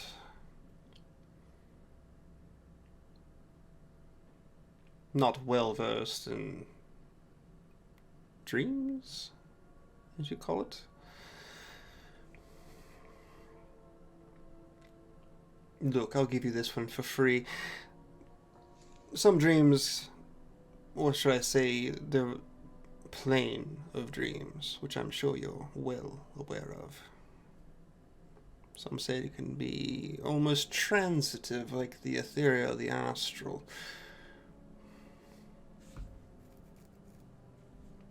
Knew it. So perhaps this demi-plane you spoke of, perhaps it's nestled within it. Perhaps it borders. Hard to tell. I'm just like cursing under my breath in the background and starting to like pace, just like.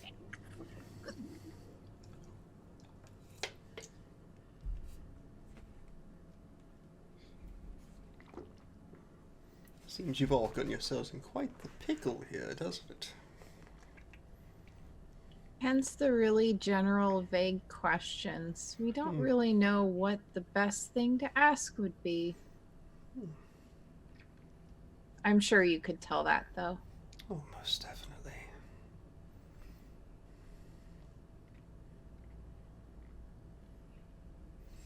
I suppose you still have a second question if you would like to phrase it differently, or...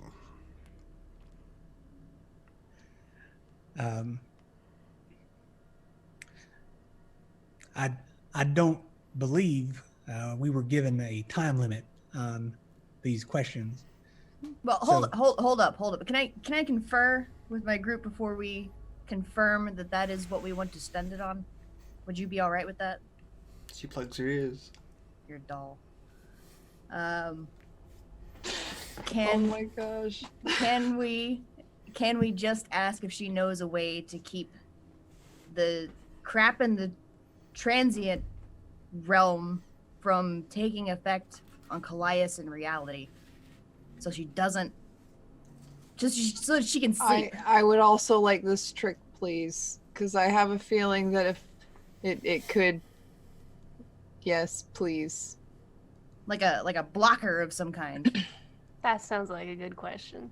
I do have a ring of mind shielding, and it doesn't seem to be effective at all. We may benefit by saying she can get back to us on that Yeah. if she doesn't have an immediate answer. That's a I'm good ha- question. Happy to ask that.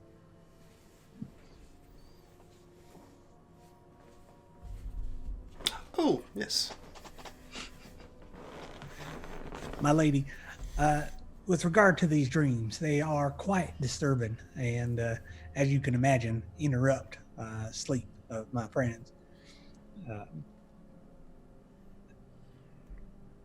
And potentially have other side effects that we have not yet been made aware of. And I don't mean to I'm sorry to interrupt. In addition, it seems that he's been able to manifest inside even my mind, and I have a ring of mind shielding. Noted. Yes, we would be keenly interested in some sort of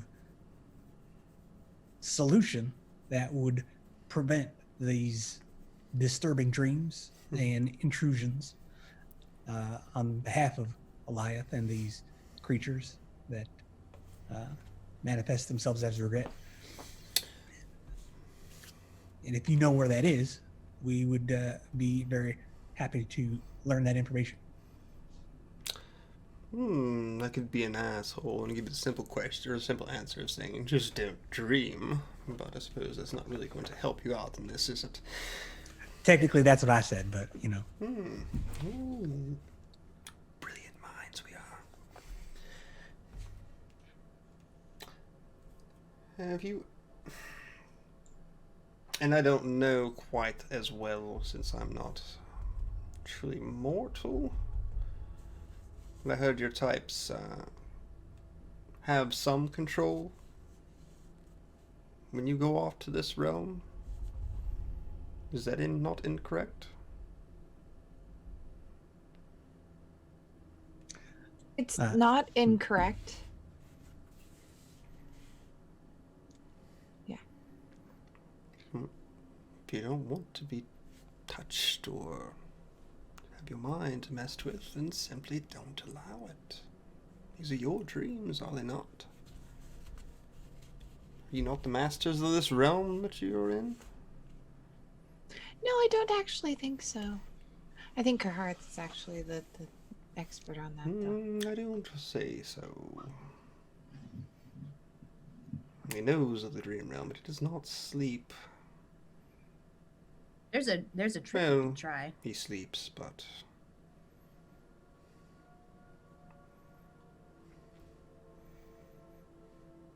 Where's Amelia? Well, that gives me a great idea. There's a trick you can try in order to get yourself to lucid dream. Not always, but like dream totems. What you do is you wake up every day and you do something to yourself that it's a repeated thing, and that has an effect that it can only be affected in, like pitching yourself.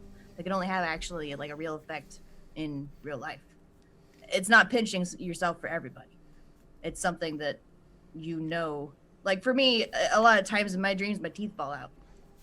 And I know whenever my teeth fall out that I'm probably dreaming. And that's when I assume control of the dream. So if we can find something for you two that works that way, maybe it'll give you the power required to control that part of the realm. I think she has the idea. Thank you. Thank you for this credit that you are giving to me now. I very much appreciate it. Oh, our offspring will be the most glorious thing ever, will it not? I'm very curious about it. Yeah. All right. What I was saying earlier is that I don't believe there's a time limit on these questions, and I would like to retain. We would like to retain this final question until a later time. Is that agreeable to you? It looks like it is, yeah. It is you that signed the contract, after all. You know it's a good idea. It's a good idea. Very well. She draws into her dress, withdraws a single key, and hands it over towards you. Whenever you need my assistance, simply call for me, and I will take this back, and you will have your answer.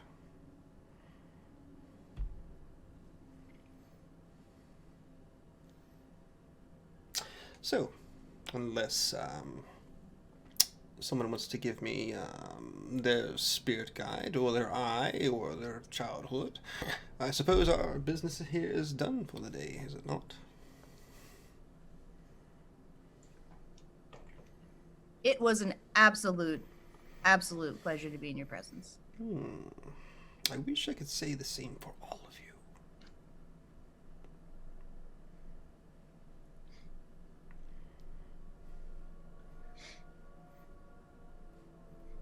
Let's not make this awkward. You know where the door is. Leaving. We're friends we now. go. Okay, bye. Goodbye. Oh shit! Fuck. Everything's broken. I would like. But we're all in the wrong place now. We are completely in the wrong place now. Should we fix that? Really cool background there, MK. Oh no! I don't know what's happening. Everybody, camera off. Camera off. Camera off. Everybody's camera off. You all get to see the wonders. All right, Tab, Okay, I am on. Casey, MK, Jeff, Karl. With that powers combined, we are Captain Planet. Okay. Oh my god. I am the announcer voice. I'm sorry. I was trying to mute. She begins I was gonna say, goodness gracious, I would like to roll stealth on the way out. Okay. And I hope it's a good roll. Jesus Christ. Okay. Oh, that's not that bad. What is my stealth? I rolled a 21. Damn. I didn't roll it because there aren't 21 numbers on the die, but Okay. I think that probably beats everybody's passive perception here, since you're all not actively looking for things. Okay. So Ilya and Nyx and Arphef and Kahareth are moving through the door. Colias, you sort of stay to the side and get lost behind everybody. Shemeska is just staring straight at you, though. Watching. yeah, I wasn't trying to hide from her. Yeah, I didn't figure, but... And Colias will kind of make her way back towards her. If I could speak out of turn. She puts a finger up, and then waves to the door. And the four of you outside hear the door slam shut. I'm dead. Well, that was unnecessary. We were already out. Now, what's the big idea? Why does she have to... Where's Wait a Colias? second. So, Excuse me. Rather. Colias in there? and Colias, you hear nothing from the hallway. Oh wow. And all That's you all impressive. hear outside is just like the echoes of your slamming and your speech. So, what did you want? Well, rather, I said if I could speak out of turn, but I meant speak freely. I suppose. First of all, fuck you. I just don't like the idea that you're taking my friend's soul, is all. Don't take offense to that. It's just an emotion. For Second of one, all- it was given freely, but go on. It was. I just don't trust the situation. Second of all, as you may have gathered earlier, I'm cursed. I was wondering if there was any way I could... With bad company or something else? Sometimes a little bit of both. If there was something I could do to dredge an answer out of you, possibly.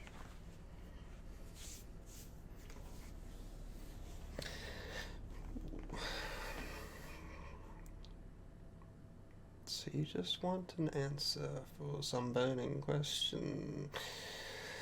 I suppose we could make an individual contract with you as well. I know you're not willing to give up what I'd offered before, but Perhaps we can make another arrangement. You see, I don't like people coming in and telling me to fuck myself.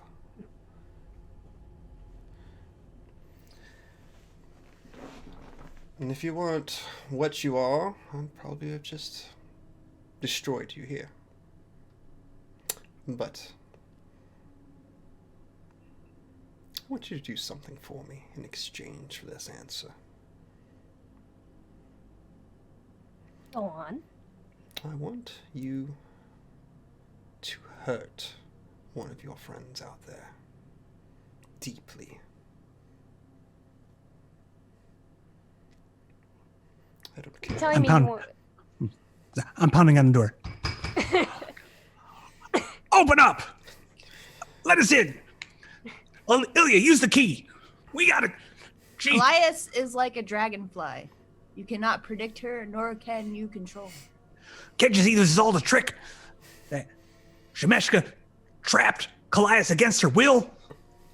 I knew we couldn't trust her. I think you give Colias too little credit every day, all the time. That's really true, you know. God dang it, Ilya, use the key, we gotta get in there! So we flash from the scene from the hallway back into the room. Shemeska is still staring at Colias. To hurt them, I don't care if it's with blade, break their heart, ruin their name within the city. It does not matter so long as it's powerful, potent. And specifically, you want them to hurt. Oh. Just making sure I'm... As much as your words cut me just a moment ago.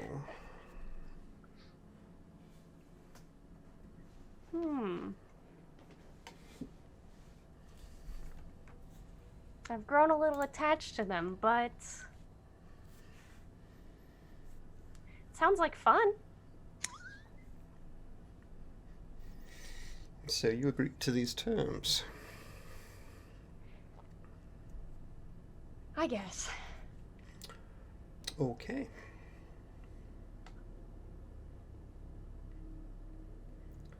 She begins to move her hands. I cast this contract upon you, Colias, to injure most deeply one of your companions within the next day. Oh, there's a catch. And she will cast Geas upon you. That's a new word. And she's actually going to use it at 9th level. Not 9th level. You could die! You submit to her charm, and her command has been issued to you.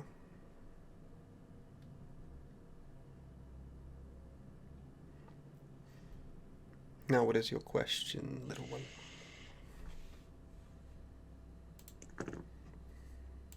I guess...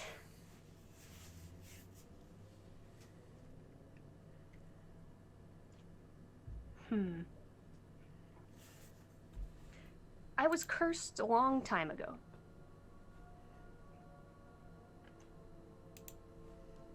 I was cursed with eternal childhood and eternal life.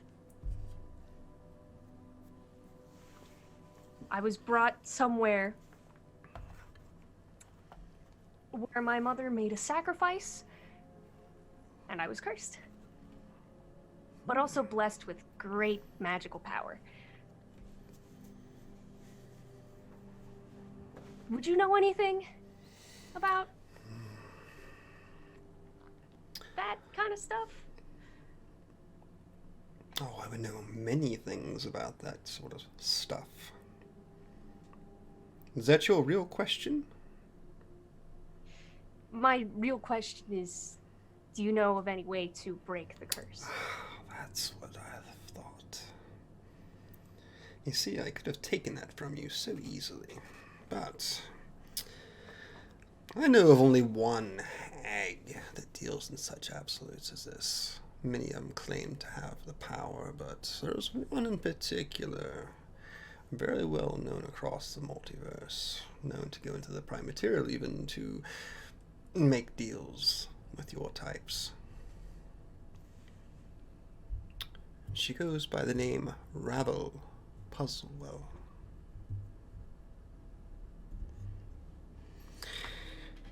You would need to speak and make a deal with her, or simply wipe her from existence. It would seem she holds the contract for whatever or whoever wished this upon you.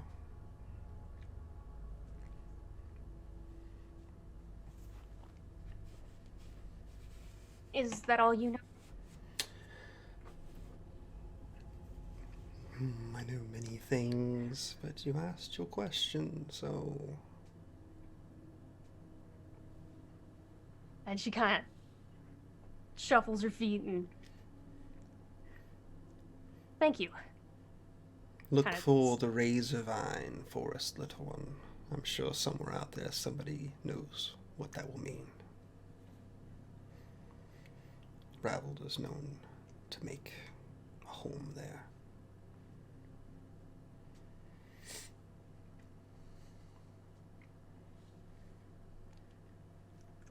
And with that, I guess Colias turns to leave, understanding the end of the information. And the door swings open before you. You see Kahareth like in mid-swing, about to beat against it. You duck quickly to avoid the blow. Colias, what did she do to you? You right? She's fine. You can see she's fine. Let's see. Are you? And okay? then, in that very moment, Mm-hmm. ooh, does that hurt? Let me.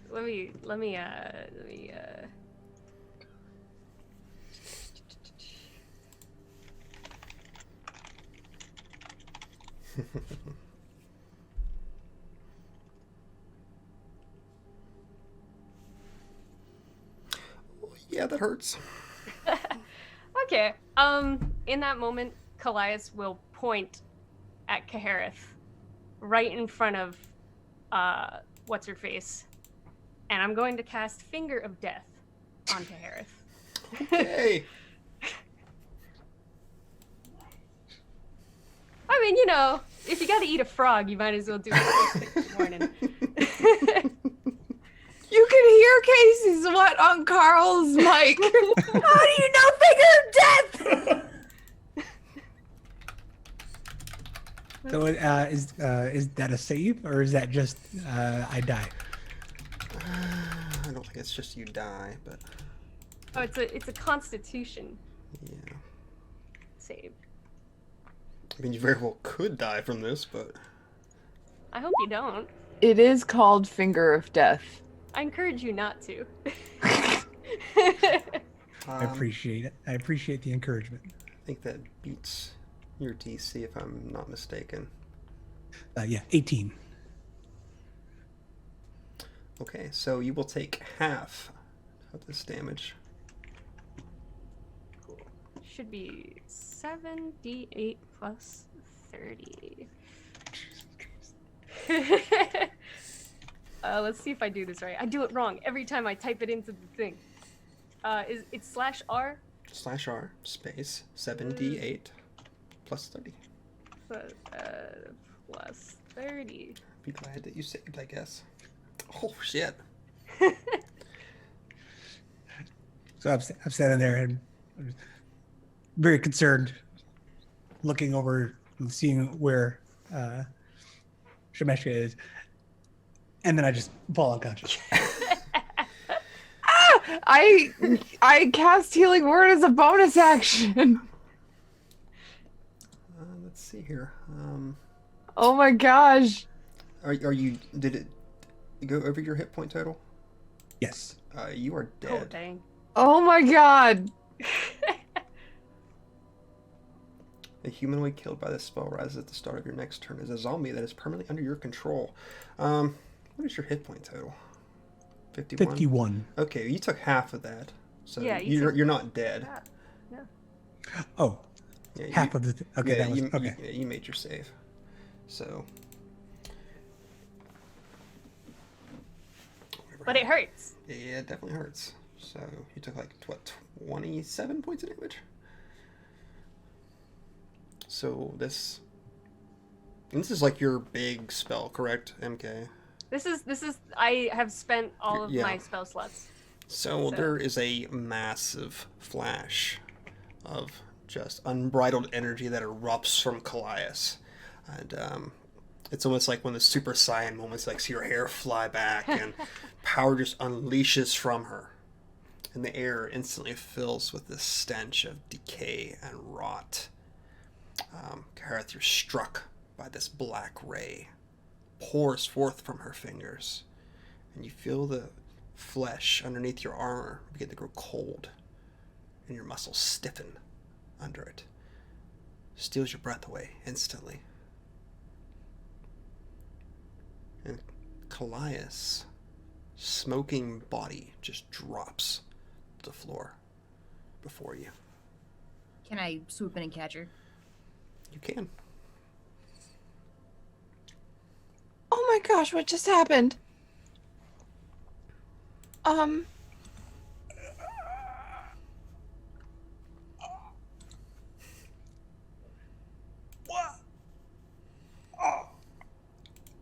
I conscious? No. You're not conscious. Okay. Gonna What? check over Colias and make sure that she's not dying. Kahareth, are you okay? There's a, his eyes are very wet, with the realization of like betrayal.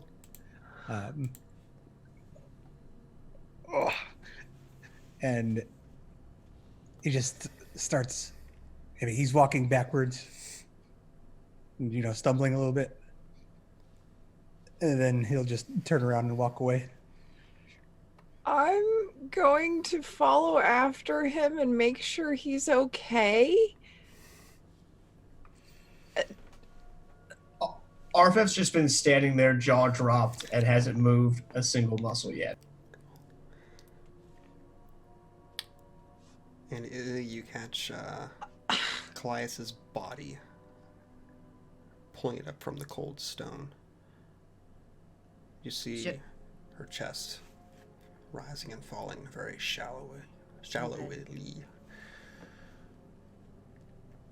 You can just smell just electricity in the air around her. Such a heavy stench of just arcane residue. Is her temperature dropping? Is it getting any worse? It doesn't appear to be getting any worse now. All right. Just make sure her hair is out of her face, and I'll pick her up. Okay, so you hold the body against you, watching Kahareth walk past. Black has sort of creeped up into the veins of his neck from the back. You can see it slowly starting to reside back to its normal color. And Nyx following after. Arphef, stunned, looking on at the scene. Arphef, you take a look back into the room, and you see the visage of Shemeska smile back at you. And you see a piece of paper before her incinerate. This time, Arphef will kind of narrow his gaze a little bit, kind of knowing having a thought of what's happened here, and kind of give a little bit of... You muted at the end there. Sorry, he would kind of narrow his gaze and kind of give these angry eyes back at her before turning his back to her and looking back at the group. I'm holding Colias, and I'm gonna be like, I gave part of my soul away today. Kahareth can get over himself. You share these words, Arphef, with Ilian. You share these words. You turn away from the image of Shemeska, who's smiles. And her image melts away from the scene. And the entire room just melts away. And what you see is just this simple stone room filled with bones. And one skull clutters from the pile down towards your foot, looking up at you.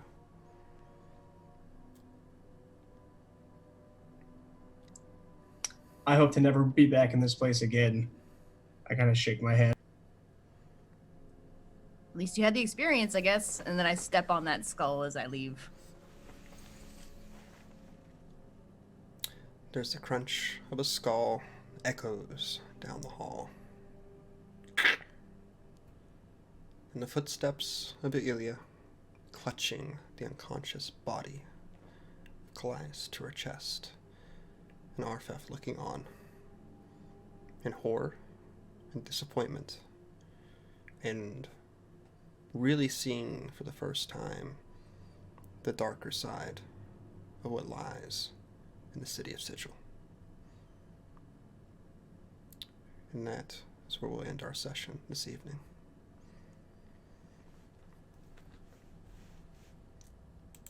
So, Didn't die. that was a good time. Apparently, you picked the Yeah. correct person to Finger of Death, MK. Good job. Yay! Yay! I don't think any of the. I would have died. Also, just that whole situation leading up to it was a total bomb drop. Oh my god. Yeah. Yeah. And it's not just the HP damage and the physical damage. It's just what that does to Kahareth outside of that is, yeah, that was good. He's not I think mad. it's hilarious because he's been treating her like a baby this entire time. Turns out she's like 80 years old. Karl's not mad. He's just really disappointed right now. And with that, we will go ahead and go around the table real quick. We'll tell everybody who we are, I suppose, since we did do it right at the top of the show. But where we can find you on the interwebs and anything you got going on that we might look out for you for. Yeah, I'm Casey. KCH on social media. And you can also catch me usually Saturday mornings starting at 10 a.m. CST, 11 EST, doing Half Red Heroes on the Open for Adventure channel. However, tomorrow we are taking a little bit of a break in order to celebrate the existence of somebody. So we're going to do that instead. And then we will be back the following morning, Saturday morning. And you can catch me there with Karl as well, if you like what he do. And he do quite well. Hi, I'm Karl, and I do. I think everyone does. I'm really glad to know the state of your digestive system, Karl. Thank you. It's an important thing to have recorded, and for prosperity, live on the internet forever. As Casey said, you usually find us on Saturday mornings at Open for Adventure. You can also usually find us on Wednesday nights on Open for Adventure, but that show is taking a break as well. But we will return shortly with that and the other one, all the shows, and where you can find me. And Casey. That's it. That leads to me. I'm MK, also known as Music Combat on Twitter, and MK is the best on Twitch, where I stream video games. I do VR on Thursdays, so if VR doesn't make you motion sick, and you want to see some cool VR games, because I feel like it's a sort of niche thing. Not everybody has a headset. Not everybody can play the games. So yeah, if you want to see some VR on Thursdays, you can. I'm going to be playing Budget Cuts and eventually Half-Life Alyx when it comes out. And also lately I've been playing Cuphead with my brother, and we're going to be starting Morrowind. Tomorrow I'm actually doing a little stream of the game jam my brother and I are doing. We're making a video game for a little competition thing. And then I'm also playing through Fallout New Vegas. So if you want to come by and see me stream and goof off, come on by. Twitch.tv/MK is the best. Hello, hello. I am Jovar of Celestia. You can find me on Twitter by that Twitter handle. I play this game every Friday with this lovely group of people. I do a weekly Tuesday game that's off stream that I'm very proud of with Wally DM, who is a great content creator that everybody should check out if they get the chance. And then beyond that, I try to make the other great streams of these great people when I can. This weekend, I'll be doing a hike in honor of a fallen friend. So this weekend, I hope that everybody enjoys a bit of nature if they've got some good weather. If not, enjoy the company of your friends, family, and loved ones, and that you all have a good weekend. Hello, I'm Aras. I do a lot of stuff. I mostly make things. You can find the stuff that I make at arasavad.com. You can find a conglomerate of stuff that I do on Twitter at Aras_Savad. I have this stream on Sundays. You can just spend your whole weekend with Open for Adventure and catch me on Open for Adventure at 4 p.m. Eastern for Sunday Friends. We'll get a name eventually.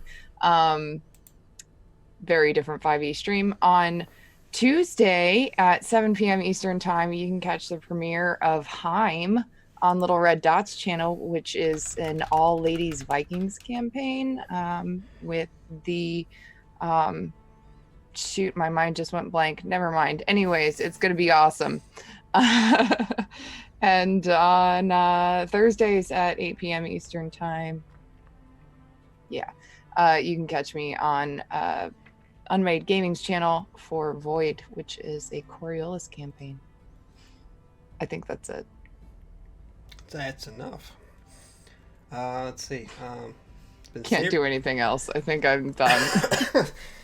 Okay. Tonight I have been your Dungeon Master and your best friend, Saevrick. You can find me on Twitter at Saevrick. Of course, you can find me here every Friday with these lovely, lovely folks. Putting them through hell. Let's see. Sunday at 4 p.m. Eastern Standard Time over on Little Red Dots channel. You may find me running a little bit of Dragon Age TTRPG. I'll be doing that this Sunday and next Sunday, and that will be the end of that series. Otherwise, that's all I got going on right now. Got another idea for a show in the future, just so you know. Keep an eye out for that. Otherwise, that's all I have for this evening. You guys have anything else you want to say before we go? No? Yes? No? Okay. Sleep well. Wonderful. Hey, I cannot fucking talk tonight. You know what? I have something else to say. I absolutely love the people on screen right now. They're all fantastic. They truly are. Mm-hmm. Yourself Same included. Z. So, I think we're going to go raid Spicy Dragon Roll because they're running Shudder Off Dead. Which really surprised the shit out of me. So That's awesome. yeah, we're going to go raid them and give them some love. So if you can stick around for a little bit longer, we're going to go throw some viewers their way. So I'm going to switch that raid on and we're going to say goodnight. So we'll see you next Friday at 8 p.m. Eastern Standard Time. And MK, Bye-bye. see y'all later.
Bye.